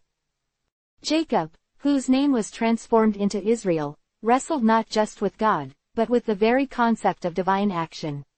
His life had been a testament to human imperfection, a series of choices that often led him down winding, complex paths. Yet, it was precisely within this landscape of flawed humanity that God's grace shone brightest. His struggle at the Jabbok was not merely a physical contest, it was a spiritual wrestling match where he clung to God, not because he understood why he had to struggle, but because he knew that clinging to God was the only way to find blessing. In his later years, Israel's faith was not about intellectual assent or perfect theological understanding. It was about the visceral knowledge that God had pursued him, transformed him, and sustained him despite his own shortcomings. He had seen firsthand that God's promises were not contingent upon perfect obedience, but upon God's own unwavering faithfulness and his ability to work through even the most imperfect of vessels. His legacy, therefore, was one of profound hope for all of humanity. It was a testament to the fact that God's grace could reach the manipulative, the self-serving, and the fearful, and could transform them into instruments of his will. His conviction was forged in the fires of his own sin and God's relentless pursuit, proving that faith could be found not only in the mountaintops of divine revelation but also in the valleys of personal struggle and ongoing transformation. He had learned that to strive with God was to be brought closer to him, and that true conviction was not the absence of wrestling, but the persistent refusal to let go of the divine hand, even when it was demanding. The convergence of their experiences painted a rich and complex picture of faith. It was not a singular, monolithic entity, but a spectrum of expressions, each vital, each reflecting a different facet of the divine-human relationship. Abraham's leaps of audacious obedience, Isaac's steadfast endurance, and Jacob Israel's tenacious grappling with the Almighty, these were not contradictory, but complementary. They demonstrated that faith was not about conforming to a single mold, but about responding authentically to the God who encountered each of them uniquely. Their lives, particularly in their twilight years, served as a profound reinterpretation of what it meant to believe. It was not about understanding every divine directive, but about trusting the source of those directives. It was not about experiencing constant divine affirmation, but about holding fast to the covenantal promises even in the face of silence or apparent contradiction. Consider the profound challenge that Abraham faced when commanded to offer Isaac. From a purely human perspective, it was an illogical, even cruel, directive. It seemed to negate the very promises of a lineage through Isaac that God himself had established. Yet, Abraham's response was not to question God's logic or to appeal to his promises. Instead, he moved with a quiet certainty, preparing to obey. This was faith beyond understanding. It was the radical conviction that God's ultimate goodness and faithfulness were so absolute that even an action that seemed to destroy the promise must somehow, in God's grand design, lead to its fulfillment. Abraham's belief was not in his ability to comprehend God's plan, but in God's inherent character. He believed that God would not ultimately betray his own covenant, and that if the ultimate sacrifice was required, God himself would provide the means, perhaps even through resurrection. This act, though its most extreme form was averted, solidified the foundation of their covenantal relationship, a relationship built on the bedrock of God's initiative and humanity's willing, often perplexing, response. It taught that true faith could hold seemingly contradictory truths in tension: God's command and God's promise, God's sovereignty and human agency, God's inscrutability and God's revealed character. Isaac's journey offered a different lens on this unwavering conviction. He had been the willing sacrifice, the living embodiment of God's promise. His life thereafter was a testament to the quiet strength of enduring faith. When faced with drought, a recurring threat in the land, he did not despair or seek to manipulate circumstances. Instead, he dug wells. These wells were more than just sources of water, they were tangible affirmations of his trust in God's provision. Each well dug was a statement: God has provided for us in the past, and he will provide for us again. This was faith in action, a quiet, persistent reliance on divine faithfulness, even when the clouds refused to yield rain and the earth was parched. Isaac understood that God's promises were not a passive inheritance, but an active engagement with the land and with life. His faith was not about expecting miracles on demand, but about continuing to live within the covenant, tending the ground, and trusting that God's appointed time for blessing would come. It was a faith that found its expression in diligence, resilience, and an unshakable belief in the continuity of God's covenantal relationship. He did not need to understand the timing of God's provision, he simply acted in faith that provision would come. Jacob, or Israel, represented the most complex and perhaps the most relatable dimension of faith beyond understanding. His life was a masterclass in human frailty and divine pursuit. He schemed, he fled, he deceived, and yet, God's hand was constantly upon him, shaping, guiding, and ultimately transforming him. The pivotal moment at the Jabbok was not a reward for his past actions, but a testament to his desperate need and God's boundless grace. His clinging to the angelic figure, his refusal to let go until blessed, despite the pain and the personal cost, revealed a profound truth: that even flawed, struggling humanity could engage with the divine and find transformation. Israel's conviction was forged in the fires of his own sin and God's relentless, unwavering grace. He understood that God's faithfulness was not dependent on his own perfection, but on God's immutable character. His later years were a testament to this hard-won wisdom. He had seen God's hand in his deception, his wanderings, and his eventual reconciliation with Esau. He knew, in the deepest part of his being, that God could weave even the crooked threads of human error into the tapestry of his divine plan. His faith was not about understanding why God had allowed him to stumble so often, but about trusting that God's ultimate purpose was good, and that even through his mistakes, the covenant would be preserved and advanced. This was faith in the face of profound personal failure, a testament to the redemptive power of a God who pursues, transforms, and ultimately blesses the struggling seeker.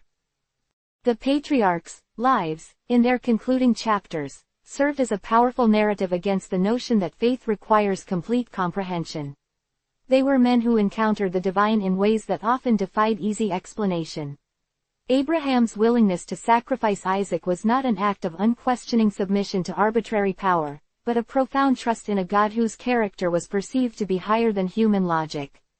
It was the conviction that even in the face of ultimate devastation, God's redemptive power would prevail. Isaac's quiet persistence in digging wells amidst drought was not an act of naive optimism, but a steadfast belief in the God who had promised to provide, a trust that was demonstrated through consistent, faithful action. Jacob Israel's wrestling at the Jabbok, and his subsequent life, was a testament to the fact that God could work with and through deeply flawed individuals, that repentance and a desperate clinging to God could lead to transformation and blessing, even when the reasons for the struggle were not fully understood.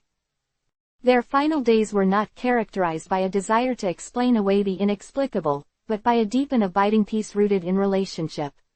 They had learned that the essence of their faith lay not in intellectual certainty, but in covenantal loyalty. They had entrusted their lives, their futures, and the very destiny of their descendants to a God whose ways were vast and mysterious. This trust was not passive, it was an active, courageous engagement. It demanded a willingness to step into the unknown, to endure hardship with patience, and to wrestle with doubt and fear without surrendering. It was a testament to the transformative power of a God who sought not perfect understanding from his people, but a willing heart, a persevering spirit, and a steadfast reliance on his unfailing promises. Abraham's legacy, in its final imprint, was one of audacious trust. He had stepped out from the known into the utterly unknown, guided by a voice that promised a future he could not possibly envision. His life was a testament to the fact that God's call often requires a radical departure from comfort and predictability. His faith was a bold declaration that the unseen God was more real, more powerful, and more trustworthy than any earthly reality. He had learned that obedience was not a matter of calculating outcomes, but of responding to the divine imperative, trusting that God would orchestrate the results. This was faith that embraced paradox, that could hold the command to sacrifice the promised heir alongside the unwavering belief that the promise itself would be fulfilled. Isaac's contribution was the quiet strength of enduring faithfulness. He inherited not just land and flocks, but a profound understanding of the covenant's resilience. His life was a gentle yet firm affirmation that God's promises were not conditional upon human perfection but were sustained by God's own steadfast love. He demonstrated that faith could be expressed not only in dramatic acts but in the consistent, daily choices to believe, to persevere, and to trust in God's provision, even when circumstances were arid. His wells became symbols of this enduring faith, tangible expressions of a deeper, spiritual sustenance drawn from a wellspring of divine grace that never ran dry. He taught that the covenant was an inheritance to be lived out, moment by moment, with quiet confidence in God's ongoing faithfulness. Jacob Israel's journey underscored the redemptive arc of God's relationship with humanity. His transformation from a man of deception to Israel, the man who wrestled with God, was a profound testament to God's persistent grace. His faith was not about escaping his past or achieving sinless perfection, but about engaging with God in his brokenness and finding healing and purpose. He revealed that God's covenant was open to all who would earnestly seek him, even those who stumbled and erred. His life was a living demonstration that God could use even the most flawed individuals to advance his purposes, and that true strength came not from cunning or manipulation, but from a desperate, unyielding clinging to the divine. Together, these patriarchs, in their twilight years, offered a profound paradigm shift in the understanding of faith. It was not about mastering the divine, but about being mastered by it. It was not about perfect knowledge, but about imperfect obedience. It was not about earthly comfort, but about heavenly promise. Their conviction, refined by decades of divine encounter and human frailty, spoke with a quiet authority that transcended mere intellect. It resonated with the deep truth that some things are not meant to be understood, but to be trusted.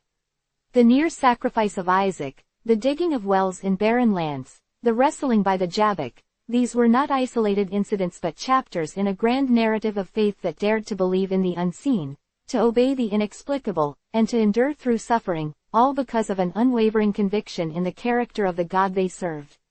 This was the legacy they passed on, not a set of doctrines to be memorized, but a way of living, a testament to the enduring power of a faith that trusted beyond understanding, a faith that was their unshakable conviction. Their lives, as they drew to a close, were not a retreat from the world, but a powerful affirmation of the divine presence within it, a testament to a covenant that, though initiated by God, was made real through the flawed yet faithful lives of these foundational figures. Their conviction was not in their own strength, but in the power of the God who had called them, sustained them, and promised them an eternal inheritance, a future kingdom built on the foundation of his unyielding faithfulness. This faith, forged in the crucible of lived experience, was the bedrock upon which their descendants would stand, a beacon illuminating the path through the complexities of life, a constant reminder that even when human understanding failed, divine faithfulness endured. The human heart, even when set ablaze with divine calling and illuminated by heavenly encounters, remains a fragile vessel. It is a landscape where soaring faith can coexist with deep-seated insecurities, where profound trust can be shadowed by moments of crippling doubt. The lives of Abraham, Isaac, and Jacob, often lauded as pillars of unwavering conviction, were also etched with the stark reality of this inherent human frailty. Their stories, far from being polished hagiographies, are rich tapestries woven with threads of personal ambition, ethical compromise, and the gnawing fear that can grip even the most devout. It is precisely in these vulnerabilities, these stumbles and hesitations, that their enduring conviction gains its truest, most resonant power, offering not an impossible ideal, but a relatable pathway toward faithfulness. Consider Abraham, the friend of God.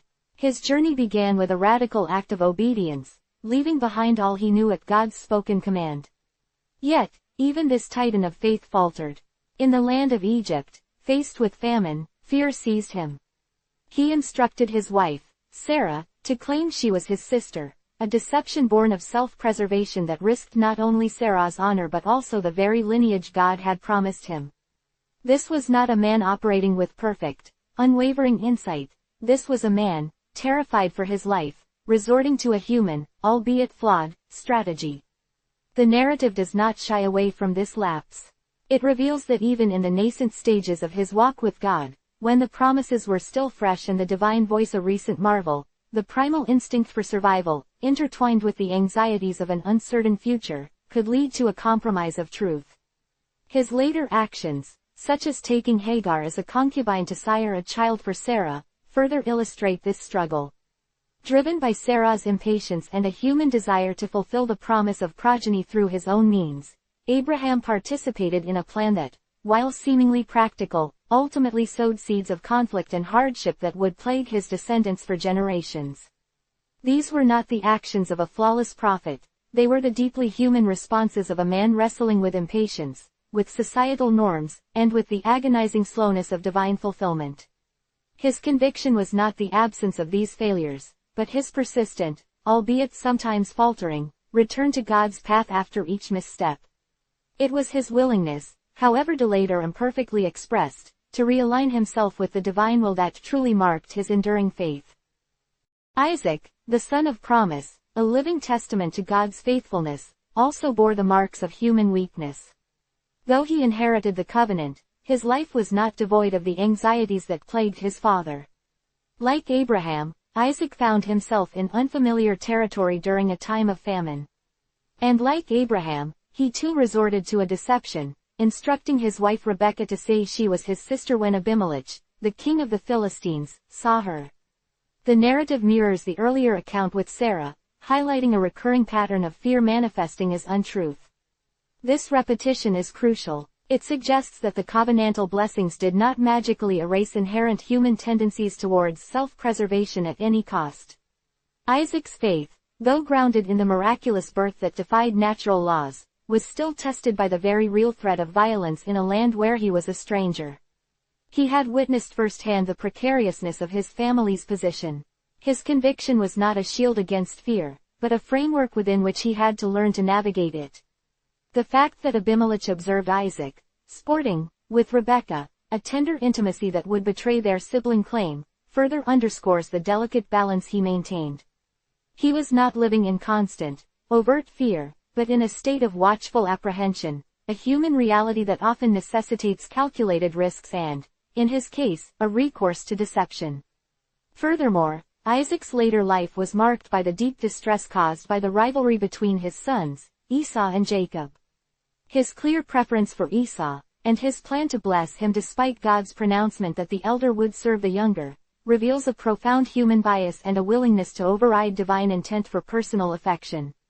This favoritism led directly to Jacob's deception and the further fracturing of the family. Isaac's conviction here was compromised by his emotional attachments and his apparent desire to circumvent the unsettling implications of God's sovereign choice. His struggle was not against an external foe, but an internal one, the conflict between his human desires and the divine decree. Yet, even in this, his faith was not extinguished. The covenant endured, albeit through significant turmoil, a testament to God's ability to work through even these human failings.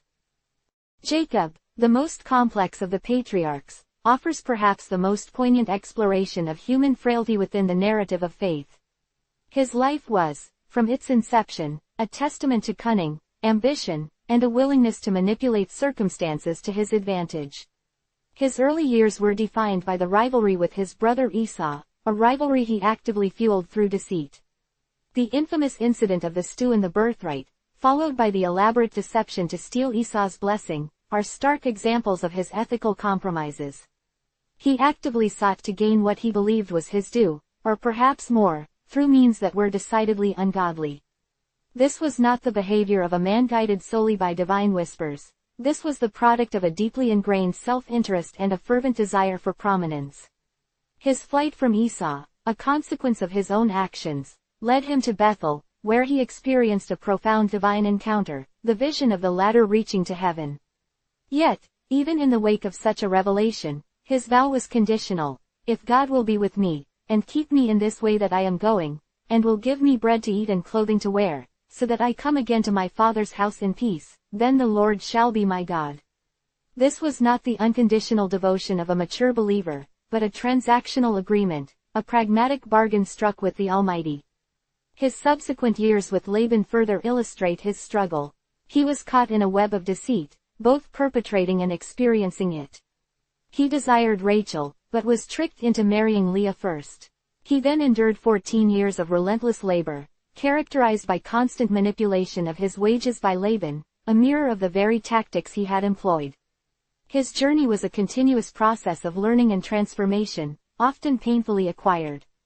The pivotal encounter at the Jabbok, where he wrestled with the divine and was permanently injured, was the culmination of this long, arduous process of confronting his own brokenness and clinging to God for blessing.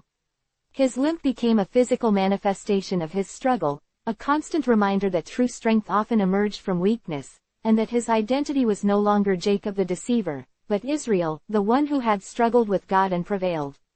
His later life, though marked by the profound joy of reconciliation with Esau and the reunion with his beloved son Joseph, was still tinged with the wisdom born of deep personal suffering and the awareness of past transgressions. His conviction was not about attaining sinless perfection, but about the relentless, often painful, pursuit of God and the transformative power of divine grace that could redeem even the most flawed of lives. The significance of these imperfections cannot be overstated. By portraying these foundational figures not as flawless paragons but as deeply human individuals, the sacred narrative achieves a profound relatability. It asserts that the grand purposes of God are not contingent upon human perfection. Instead, they are revealed through individuals who, despite their flaws, their fears, and their ethical lapses, possess a core willingness to engage with the divine, to learn, and to persevere. Abraham's fear in Egypt did not negate his initial obedience. It highlighted the ongoing nature of faith as a journey, not a destination. Isaac's bias towards Esau did not erase his identity as the son of promise. It demonstrated that even those born into covenantal blessing must grapple with their own prejudices and desires. Jacob's early deceit did not disqualify him from God's purposes. It became the very proving ground through which God's redemptive power was most powerfully displayed. These moments of weakness serve as potent reminders that the path of faith is rarely linear. It is often circuitous, marked by detours, setbacks, and the need for constant recalibration. When Abraham compromised the truth, he learned the hard way the consequences of fear-driven actions. When Isaac favored one son over another, he witnessed the destructive power of favoritism and the disruption of divine order. When Jacob schemed and deceived, he experienced the bitter fruits of his own manipulation and the long, difficult road to true reconciliation. Each struggle, each failure, became a crucible, refining their character and deepening their understanding of God's patient, persistent grace. The hope embedded in these narratives is immense. If Abraham, the father of nations, could succumb to fear, then perhaps my own moments of apprehension are not fatal blows to my faith. If Isaac, the beloved son, could exhibit bias, then perhaps my own personal preferences and predispositions can be brought before God for examination and transformation. If Jacob, the master deceiver, could be so profoundly reshaped by divine encounter, then there is hope for even the most deeply flawed among us to experience redemption and to be used for God's purposes. Their imperfections do not diminish their significance. They magnify the power and reach of the God they served. They underscore that divine purpose can indeed manifest and flourish through imperfect vessels, offering a profound message of hope, redemption, and the boundless capacity of God's grace to work within and through the complexities of the human heart. This understanding transforms their stories from distant historical accounts into living testaments, inviting readers to see their own struggles not as disqualifiers from God's plan, but as potential pathways to deeper faith and a more profound encounter with the divine. The divine tapestry of faith, while woven with the threads of human striving and vulnerability, is ultimately held together by the unmistakable hand of God. The accounts of Abraham, Isaac, and Jacob, though replete with their human frailties, are equally illuminated by consistent and undeniable instances of divine intervention. These were not occasional, capricious acts, but deliberate, sustained engagements that served as the bedrock upon which their faith, and the covenant itself, were built and sustained. These interventions acted as anchors, grounding them in God's promises during seasons of doubt, fear, and uncertainty, and providing the essential framework for their obedience and courage. Consider the foundational promise made to Abraham. It wasn't a mere suggestion or a hopeful possibility. It was a divine declaration, a covenant established through God's own initiative. The very beginning of Abraham's journey was marked by God's imperative: leave your country, your people and your father's household and go to the land I will show you. Genesis 12:1. This was not a call to contemplation, but a direct command, a summons that demanded immediate action. Abraham's subsequent obedience, despite the immense cost of leaving the familiar, was a direct response to this divine word. Later, when Abraham's faith wavered, when he questioned the possibility of an heir, God did not admonish him from a distance. Instead, he brought him outside his tent and declared, "Look up at the sky and count the stars, if indeed you can count them." Then he said to him, "So shall your offspring be." Genesis 15:5. This was not a metaphorical lesson. It was a tangible, observable demonstration designed to impress upon Abraham the scope and certainty of the divine promise. The impact of this visual affirmation was profound. As the text explicitly states, Abraham believed the Lord, and he credited it to him as righteousness. Genesis 15:6. This act of belief, this crediting of righteousness, was a direct consequence of God's tangible reassurance. The establishment of the covenant itself, marked by the dramatic ritual of cutting animals in half, with God passing as a smoking firepot and flaming torch between the pieces, Genesis 15:17, was a profound and terrifying display of God's commitment. This was not a human agreement. It was a unilateral divine pledge, a solemn oath witnessed and ratified by God's own presence and power. It underscored that the covenant was not contingent on Abraham's perfection, but on God's immutable faithfulness. Even when Abraham strayed, as he did with Hagar, the divine communication continued. God did not abandon him in his error. He appeared to Abraham again, not to condemn, but to reiterate his plan and to guide him toward the intended heir, Isaac. As for Ishmael, I have heard you, I will surely bless him. But my covenant I will establish with Isaac, whom Sarah will bear to you by this time next year. Genesis 17:20-21. This persistent reaffirmation of the covenant, even amidst Abraham's human missteps and impatience, demonstrates the unwavering nature of God's commitment. These divine pronouncements were not abstract theological concepts. They were direct communications that provided clarity, direction, and unwavering assurance. They served as the essential anchors, preventing Abraham from being swept away by despair or the perceived impossibility of the promises. Isaac, the son of promise, inherited not only the covenant but also the reality of divine engagement. While his life may appear less dramatically punctuated by divine encounters than his father's, the echoes of God's presence are undeniable. The initial promise that he would be the heir, directly communicated to Abraham, established Isaac's unique place within God's plan. Furthermore, when Isaac himself faced times of trial and uncertainty, God's word was a consistent refuge. During the famine that drove him to Gerar, God appeared to him directly, saying, "Do not go down to Egypt, stay in the land I will give you. Dwell in this land, and I will be with you and will bless you, for to you and your descendants I will give all these lands, and I will confirm the oath I swore to your father Abraham. I will make your descendants numerous as the stars in the sky and will give them all these lands, and through your offspring all nations on earth will be blessed. Genesis 26, 2-4. This was a direct, personal directive, a divine reassurance that cut through the fear and desperation of famine. It was a reaffirmation of the covenant in a moment of profound vulnerability, preventing Isaac from seeking his own solutions in a foreign land and anchoring him to God's specific will. The impact of this divine word is evident in Isaac's subsequent actions and his continued prosperity in the land. Moreover, the narrative of Isaac's life is punctuated by moments where God's blessing is explicitly linked to his obedience and faithfulness, demonstrating that divine intervention was intrinsically tied to the human response within the covenantal relationship. The Philistine king Abimelech, observing Isaac's prosperity and recognizing that, "The Lord has been with you," Genesis 26:28 acknowledges the palpable evidence of divine favor that accompanied Isaac. This favor was not accidental, it was the direct result of God's ongoing engagement and Isaac's adherence, however imperfect, to the divine directives. Jacob's journey, perhaps more than any other, showcases the power of divine intervention as a transformative anchor. His life began with deception and continued through a complex series of struggles. Yet, at critical junctures, God's direct intervention provided the essential guidance and reassurance he desperately needed. The iconic vision at Bethel, after his flight from Esau, stands as a monumental example.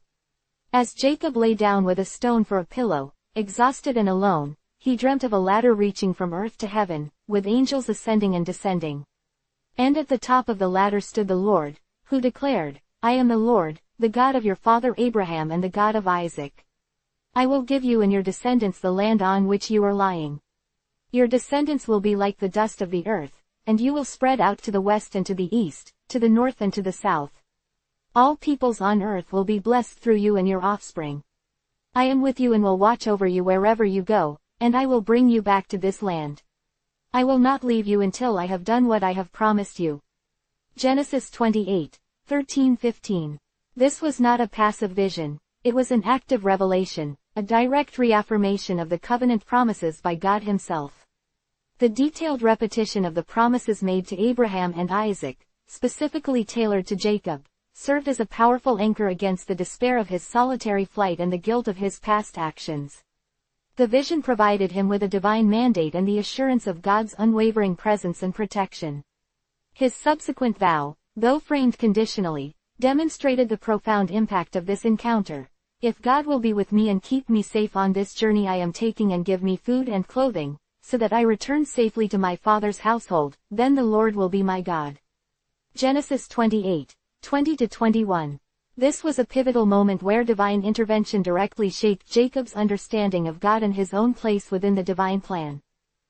Later, during his years with Laban, a period characterized by deception and exploitation, God's presence remained a constant, though perhaps less overt, support. When Jacob decided to leave Laban, it was not a spontaneous decision but one accompanied by a divine directive. The Lord said to Jacob, "Return to the land of your fathers and to your relatives, and I will be with you." Genesis 31:3. This direct command from God not only gave Jacob the courage to defy Laban but also reaffirmed God's ongoing commitment to him and the covenant promises. This divine instruction provided the necessary framework for his departure and his return journey, assuring him that he was not acting alone but was under divine guidance. The wrestling at the Jabbok River is perhaps the most potent depiction of divine intervention as a catalyst for transformation and a confirmation of God's ultimate faithfulness, even in the face of profound human struggle. Jacob, facing the imminent reunion with his brother Esau, was overwhelmed with fear. In this state of utter vulnerability, he encountered a divine being with whom he wrestled all night.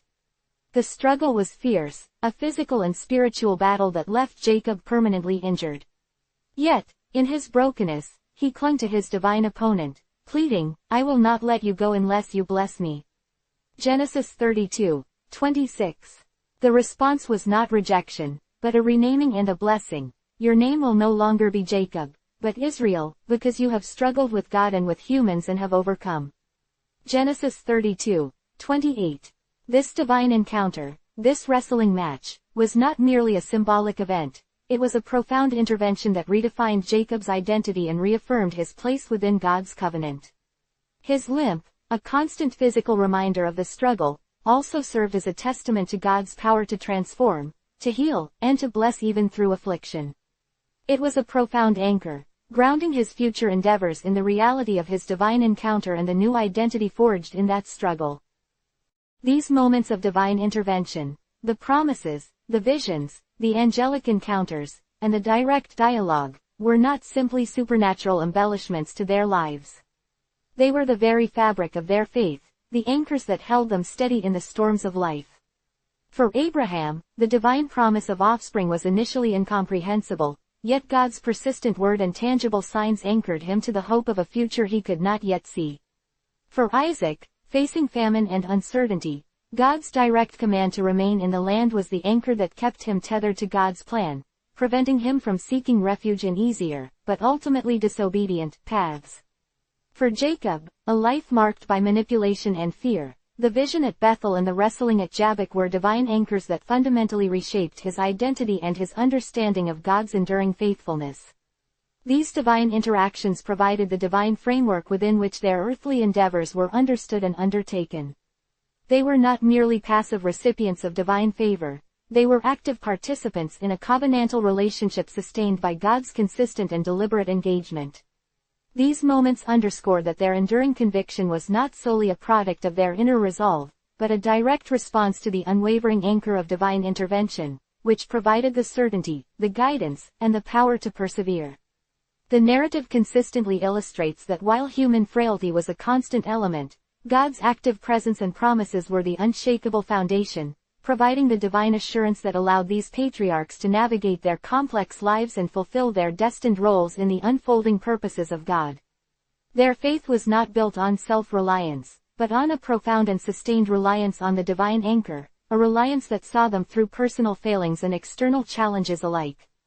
The very fabric of their covenantal journey was saturated with these divine engagements, transforming them from individuals with fears and flaws into enduring testaments to God's faithfulness and power. The enduring conviction of the patriarchs, a flame kindled by divine encounter and sustained by unwavering faithfulness, was not an isolated phenomenon confined to their personal lives. It served as the very crucible in which a people's destiny was forged, a spiritual bedrock upon which the nascent nation of Israel would be built. The covenant established with Abraham, meticulously nurtured through Isaac and Jacob, was not merely a promise of personal blessing or lineage, it was the foundational charter for a collective identity, a chosen people tasked with a singular, world-altering purpose. Their individual journeys, marked by personal struggles and profound encounters with the divine, were inherently interwoven with the grander narrative of God's redemptive plan for humanity. The strength of their conviction, honed through trials and illuminated by divine assurance, became the inherited strength of their descendants, a legacy of faithfulness that transcended generations. Consider the ripple effect of Abraham's obedience. His radical departure from his homeland, a leap of faith compelled by God's direct command, was the genesis of a migration that would ultimately lead to the formation of a nation. His unwavering belief, a credit to him as righteousness, became the paradigm for future generations. When faced with the seemingly impossible task of producing an heir, Abraham's persistent trust in God's promise, bolstered by divine signs and assurances, planted the seed of hope that would blossom into a multitude. This wasn't just a personal victory, it was the initial spark that ignited the collective destiny of Israel. The land promised to Abraham was not to be a solitary inheritance but the patrimony of a people. His faithfulness, therefore, was not merely an act of individual piety but the foundational stone in the construction of a nation chosen to carry God's covenantal light. The very concept of a chosen people, set apart for a divine purpose, finds its roots in Abraham's initial covenantal embrace. His willingness to believe the unbelievable, to trust the unseen and the impossible, established a precedent that would define the spiritual DNA of his descendants. This legacy was not abstract. It was embodied in the very land he was called to, a land that would eventually become the homeland of his descendants, a tangible manifestation of God's enduring faithfulness to his promises. The continuity of this promise, passed down through Isaac and Jacob, solidified the collective identity. Each generation inherited not only the land and the covenant but also the imperative to live in accordance with God's will, a call to holiness that would define their existence as a people. Isaac, though his life might appear less dramatically punctuated by overt divine intervention than his father's, played a crucial role in solidifying this inherited destiny. His very existence was a testament to the miraculous, the fulfillment of a promise that defied natural probability. This inherent miracle served as a constant reminder to his descendants of God's power and faithfulness. When Isaac himself faced hardship, such as the famine that drove him to Gerar, God's direct intervention was a pivotal moment in shaping the destiny of his lineage. God's command to "Stay in the land I will give you" was more than a personal directive, it was a strategic placement, an affirmation of God's intention for this land to be the inheritance of Abraham's seed. By obeying God's word and remaining in the land, despite the allure of easier options, Isaac ensured that his descendants would be rooted in the promised territory, a prerequisite for their development as a distinct nation. His faithfulness in this instance prevented a divergence, a scattering that could have diluted or even extinguished the nascent covenantal community. The blessings Isaac received, the remarkable prosperity he experienced despite the surrounding scarcity, were not merely personal accolades but a public declaration of God's favor upon the covenant line. This visible evidence of divine blessing served as a powerful beacon for his descendants, reinforcing their belief in God's promises and their chosen status. It demonstrated that obedience to God's specific instructions within the covenant framework yielded tangible and transformative results, a lesson that would be crucial for the nascent nation facing its own future trials. The Philistine king Abimelech's recognition, "The Lord has been with you," speaks volumes about the palpable presence of God that surrounded Isaac and, by extension, the covenant. This external acknowledgement of divine favor added weight and authority to the patriarch's faith, underscoring its significance beyond personal experience. It signaled that the faithfulness of these individuals had a visible, communal impact, shaping the perceptions of those outside the covenant and reinforcing the identity of those within. Jacob's journey, with its profound spiritual and personal transformations, stands as a powerful testament to how divine conviction shapes a people's destiny. His wrestling with God at the Jabbok River, resulting in his renaming as Israel, one who struggles with God, was a pivotal moment that fundamentally redefined the identity of his descendants. The name, Israel, itself became synonymous with the nation born from his lineage, a constant reminder that their identity was intrinsically bound to their relationship with the divine. This struggle, though intensely personal, carried immense collective weight. It established a precedent that their relationship with God would be characterized by both wrestling and ultimate affirmation, a dynamic of striving, questioning, and unwavering divine commitment. Jacob's experiences, from his deceptive beginnings to his eventual reconciliation with Esau, provided a complex tapestry of human fallibility and divine grace, a realistic portrayal of the human element within God's grand design. His descendants would learn from his mistakes, his triumphs, and his profound encounters with God. The vision at Bethel, with its celestial ladder and divine pronouncements, provided a clear roadmap for the future, assuring Jacob of God's presence and the vastness of his progeny. This assurance was not just for Jacob, it was a foundational promise for the entire nation, a guarantee that God was with them, guiding them, and expanding their borders. The detailed reiteration of the Abrahamic and Isaacic promises to Jacob underscored the continuity and unwavering nature of God's covenant. This consistency provided the necessary stability and assurance for a people destined for significant growth and eventual nationhood. His subsequent life, marked by a deepening faith and a more direct reliance on God, served as a living example for his burgeoning family, demonstrating the transformative power of divine engagement. The patriarchs' lives were not isolated historical events, they were the foundational narratives that shaped the collective consciousness and spiritual identity of Israel. Their enduring conviction, born from intimate divine encounters, became the guiding star for a people destined to traverse the wilderness, conquer the promised land, and ultimately carry God's message to the nations. The very fabric of Israelite identity, from their laws and rituals to their prophetic pronouncements, was deeply imbued with the legacy of these foundational encounters. The enduring conviction of Abraham, Isaac, and Jacob was not merely a personal triumph of faith, It was the cornerstone upon which the destiny of a people was irrevocably shaped. Their individual journeys, marked by profound divine engagement and unwavering faithfulness amidst personal frailty, laid the essential groundwork for the formation of Israel as a distinct entity. The covenant, initiated with Abraham and passed down through generations, was more than a promise of personal blessing. It was the divine blueprint for a collective identity, a chosen nation commissioned to bear God's revelation to the world. The strength of their conviction, forged in the fires of divine encounter and sustained by God's persistent reassurances, became the spiritual inheritance of their descendants, a legacy that would resonate through millennia and profoundly influence global religious thought. The narrative of the patriarchs is inextricably linked to the emergence of Israel as a people.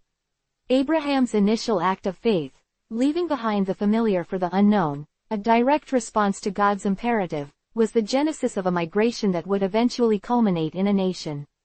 His belief, acknowledged as righteousness, established a benchmark for generations to come. When faced with the seemingly insurmountable challenge of barrenness and old age, Abraham's steadfast trust in God's promise, fortified by divine signs and explicit assurances, planted the seed of hope for a multitude. This was not merely a personal victory, it was the initial spark that ignited the collective destiny of Israel. The land promised to Abraham was not destined to be the inheritance of a solitary individual but the patrimony of an entire people. Consequently, his faithfulness was not simply an act of individual piety but the foundational cornerstone in the construction of a nation chosen to be a conduit for God's covenantal light. The very concept of a chosen people, set apart for a specific divine purpose, finds its earliest roots in Abraham's receptive embrace of the covenant. His willingness to believe the seemingly impossible, to place his trust in the unseen and the improbable, established a precedent that would become woven into the spiritual fabric of his descendants. This legacy was not an abstract theological construct, it was tangibly embodied in the very land to which he was called, a land that would eventually become the homeland for his descendants, serving as a physical manifestation of God's enduring faithfulness to his promises. The continuity of this promise, faithfully transmitted through Isaac and Jacob, served to solidify and deepen this burgeoning collective identity. Each succeeding generation inherited not only the land and the covenantal promises but also the profound imperative to live in accordance with God's divine will, a solemn call to holiness that would come to define their existence as a unique people set apart. Isaac's role, while perhaps less overtly dramatic than his father's, was nonetheless pivotal in solidifying this inherited destiny. His very existence was a testament to the miraculous, the tangible fulfillment of a divine promise that defied the natural order of things. This inherent miraculousness served as a perpetual reminder to his descendants of God's extraordinary power and his unwavering faithfulness. Even when Isaac faced his own trials, such as the devastating famine that forced him to seek refuge in Gerar, God's direct intervention proved to be a defining moment in shaping the destiny of his lineage. God's explicit command for him to stay in the land I will give you was far more than a personal directive for Isaac. It was a strategic placement, a divine affirmation of God's overarching intention for this specific land to be the eternal inheritance of Abraham's spiritual and biological descendants. By choosing to obey God's word and remain steadfastly in the land, despite the compelling allure of easier, albeit disobedient, options, Isaac effectively ensured that his descendants would be firmly rooted in the promised territory. This grounding was an essential prerequisite for their eventual development into a distinct and unified nation. His faithfulness in this critical juncture prevented a potentially catastrophic divergence, a scattering of the people that could have severely diluted, or perhaps even extinguished, the nascent covenantal community. The abundant blessings Isaac received, the remarkable prosperity he experienced even amidst widespread scarcity and hardship, were not merely personal accolades. They served as a public and undeniable declaration of God's ongoing favor upon the covenant line. This visible evidence of divine blessing acted as a powerful beacon for his descendants, reinforcing their belief in the reality of God's promises and their divinely ordained chosen status. It served to illustrate vividly that direct obedience to God's specific instructions within the covenantal framework yielded tangible, transformative, and enduring results, a crucial lesson that would prove indispensable for the nascent nation as it navigated its own future trials and tribulations. The acknowledgement by the Philistine king Abimelech, who observed Isaac's extraordinary success and remarked, "The Lord has been with you," speaks volumes about the palpable presence of God that demonstrably surrounded Isaac and, by extension, the entire covenant. This external validation of divine favor lent significant weight and authority to the patriarch's faith, underscoring its profound significance far beyond the confines of his personal experience. It signaled unequivocally that the faithfulness of these chosen individuals had a visible, communal impact, influencing the perceptions of those outside the covenant and powerfully reinforcing the identity and purpose of those who were within it. Jacob's life, characterized by its dramatic spiritual and personal transformations, stands as a profound testament to how divine conviction can actively shape and redirect the destiny of an entire people. His intense struggle with God at the Jabbok River, a visceral encounter that ultimately led to his renaming as Israel, signifying, "one who struggles with God," was a pivotal watershed moment that fundamentally redefined the identity of his descendants. The name, Israel, itself would subsequently become synonymous with the nation born from his lineage, serving as an enduring, ever-present reminder that their collective identity was intrinsically and eternally bound to their unique and often complex relationship with the divine. This profound struggle, though experienced in an intensely personal and intimate manner, carried immense collective weight and significance. It established a foundational precedent that their relationship with God would be characterized by a dynamic interplay of wrestling, questioning, and ultimately, unwavering divine commitment and affirmation. Jacob's experiences, spanning the spectrum from his early deceptive practices to his eventual profound reconciliation with his brother Esau, provided a rich and complex tapestry of human fallibility interwoven with the boundless thread of divine grace. This narrative offered a remarkably realistic and relatable portrayal of the human element operating within God's grand, overarching redemptive design. His descendants would inevitably learn invaluable lessons from his mistakes, his hard-won triumphs, and his deeply transformative encounters with God. The celestial vision bestowed upon Jacob at Bethel, featuring the iconic ladder reaching from earth to heaven and accompanied by direct divine pronouncements, provided a clear and definitive roadmap for the future. It offered Jacob, and by extension his future nation, the profound assurance of God's unwavering presence and the boundless scope of his progeny. This assurance was not intended solely for Jacob's personal comfort.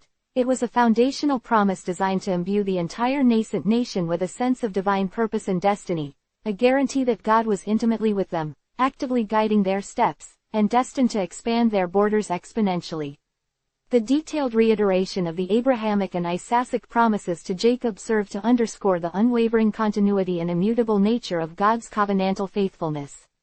This profound consistency provided the essential stability and deeply needed assurance for a people destined for significant growth, eventual national consolidation, and a profound spiritual mission. His subsequent life, marked by a discernible deepening of his faith and a more direct and consistent reliance on God's guidance, served as a living, breathing example for his burgeoning family. It powerfully demonstrated the transformative, life-altering impact of consistent divine engagement. The lives of the patriarchs were not isolated historical footnotes. They were the foundational narratives that indelibly shaped the collective consciousness and the spiritual identity of the entire nation of Israel.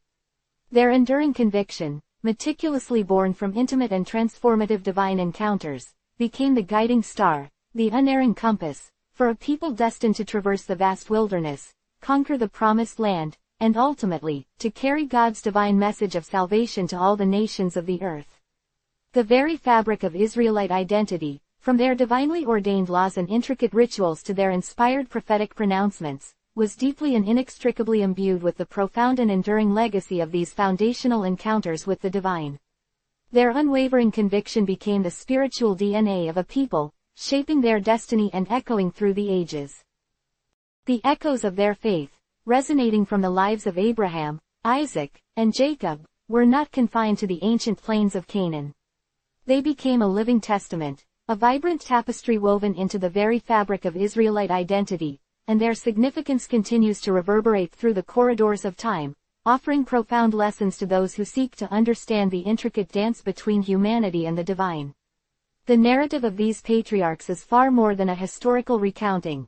It is a deeply spiritual exploration of what it means to trust, to persevere, and to live in covenantal relationship with the Almighty. Their journeys, marked by moments of profound doubt and extraordinary courage, serve as enduring beacons, illuminating the path for all who embark on their own unique spiritual quests.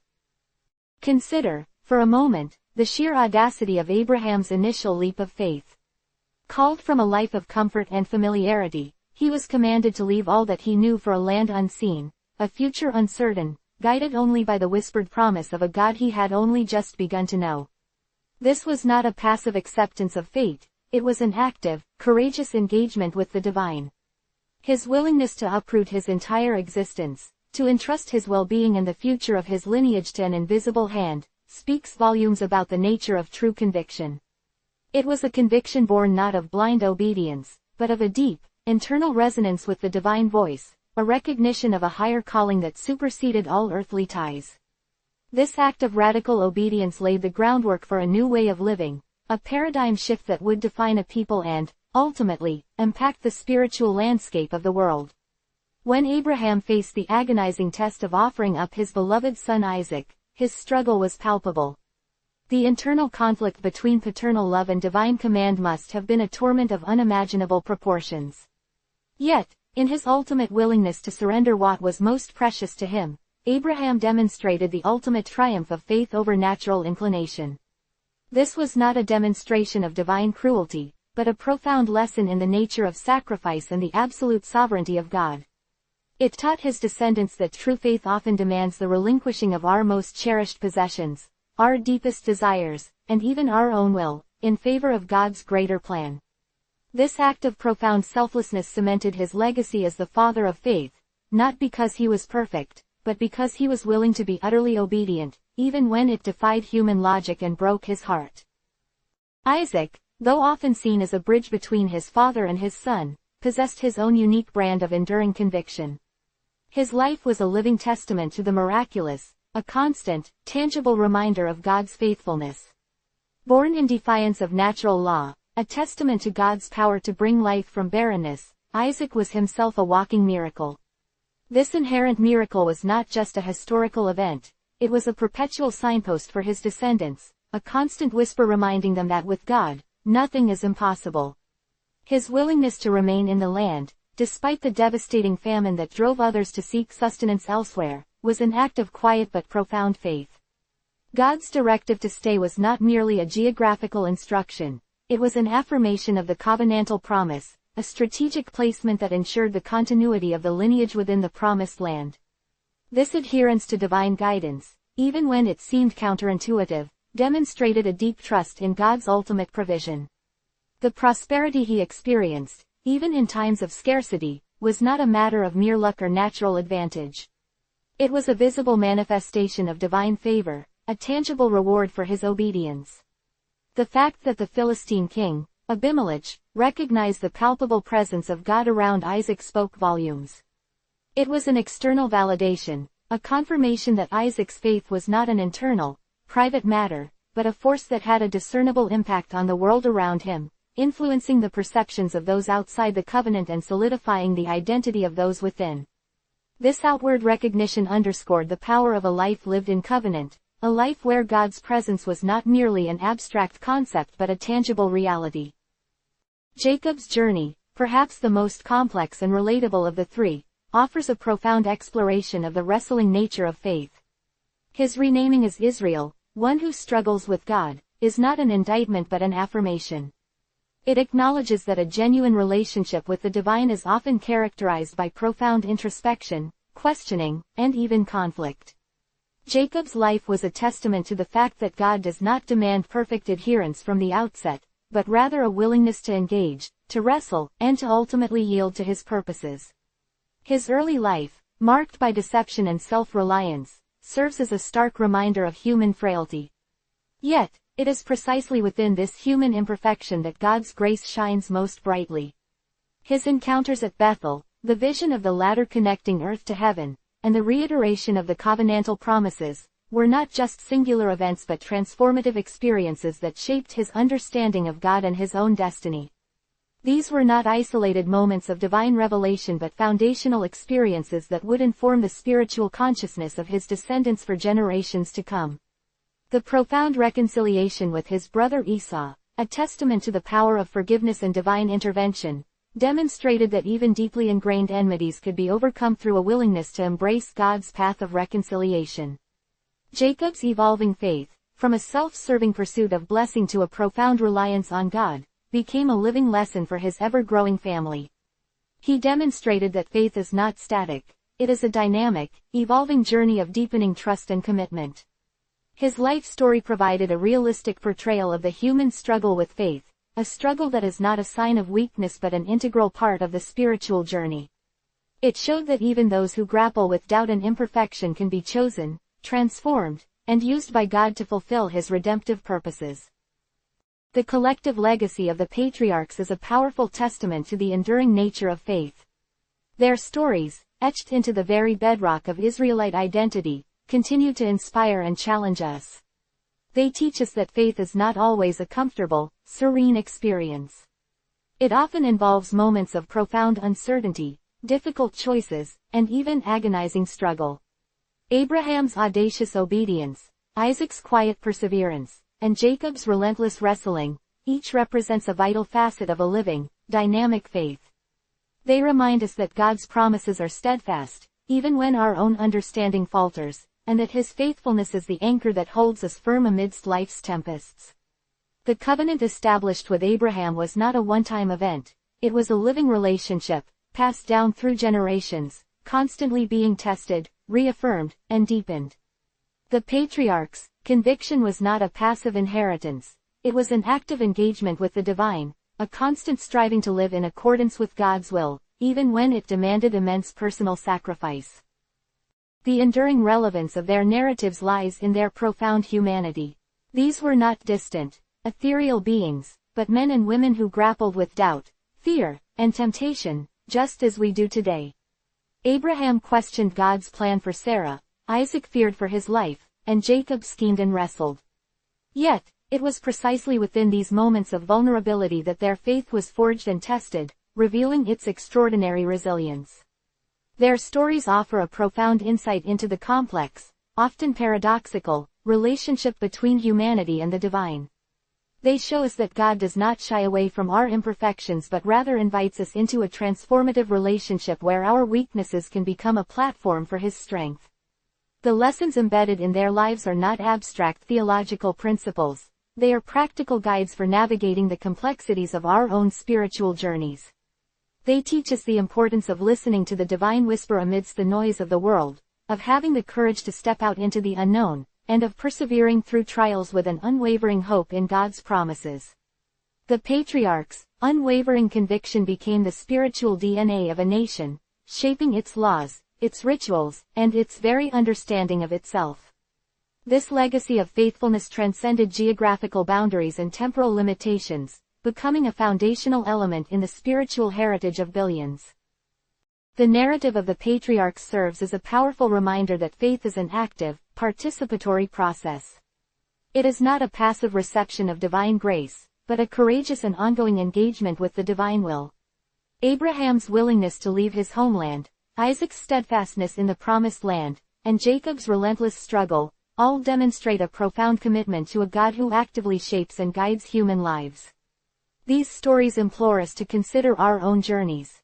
Are we listening for God's voice amidst the clamor of our daily lives? Do we possess the courage to step out of our comfort zones, trusting in His guidance? Are we willing to wrestle with difficult questions, knowing that such struggles can lead to deeper understanding and a more profound connection with the divine? The echoes of their faith encourage us to embrace our own spiritual narratives with the same sense of purpose and conviction. They inspire us to recognize that our own lives, however ordinary they may seem, can be vessels for divine purpose. The legacy of the patriarchs is a testament to the transformative power of a life lived in deep communion with God, a life where unwavering conviction shapes destiny and where the echoes of faith resonate, not just through generations, but through eternity. Their stories are a call to action, urging us to cultivate our own enduring conviction, to engage courageously with our faith, and to trust that, like them, we too can play a vital role in God's unfolding redemptive plan for all of creation. The enduring power of their conviction lies not in their perfection, but in their profound willingness to believe, to strive, and to walk with God, even when the path was unclear and the challenges seemed insurmountable. This timeless message continues to inspire, to challenge, and to offer hope to all who seek to live a life of purpose and meaning, a life that resonates with the enduring echo of divine faithfulness. Back matter.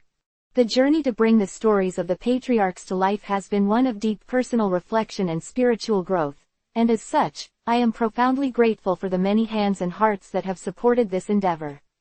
My heartfelt thanks go to my family, whose unwavering patience and encouragement have been my constant companions. To my theological mentors, whose wisdom and guidance illuminated the complex tapestry of Scripture, I owe a debt of gratitude that words cannot fully express. Their insights provided the bedrock upon which this narrative was built. I am also indebted to the countless readers and scholars whose engagement with biblical narratives has inspired new questions and deepened my own understanding. Finally, to the Almighty, whose divine inspiration guided every word, I offer my most sincere and humble thanks. Covenant, a solemn agreement or promise between God and humanity, often involving mutual obligations and blessings. The covenant with Abraham, Isaac, and Jacob is central to the narrative. Patriarchs, the founding fathers of Israel, Abraham, Isaac, and Jacob. Their lives and faith form the foundational narratives of the Israelite people. Divine providence, the belief that God actively intervenes in and guides the course of human history and individual lives. Faith, trust, conviction, and reliance on God, often demonstrated through obedience and perseverance, even in the face of uncertainty.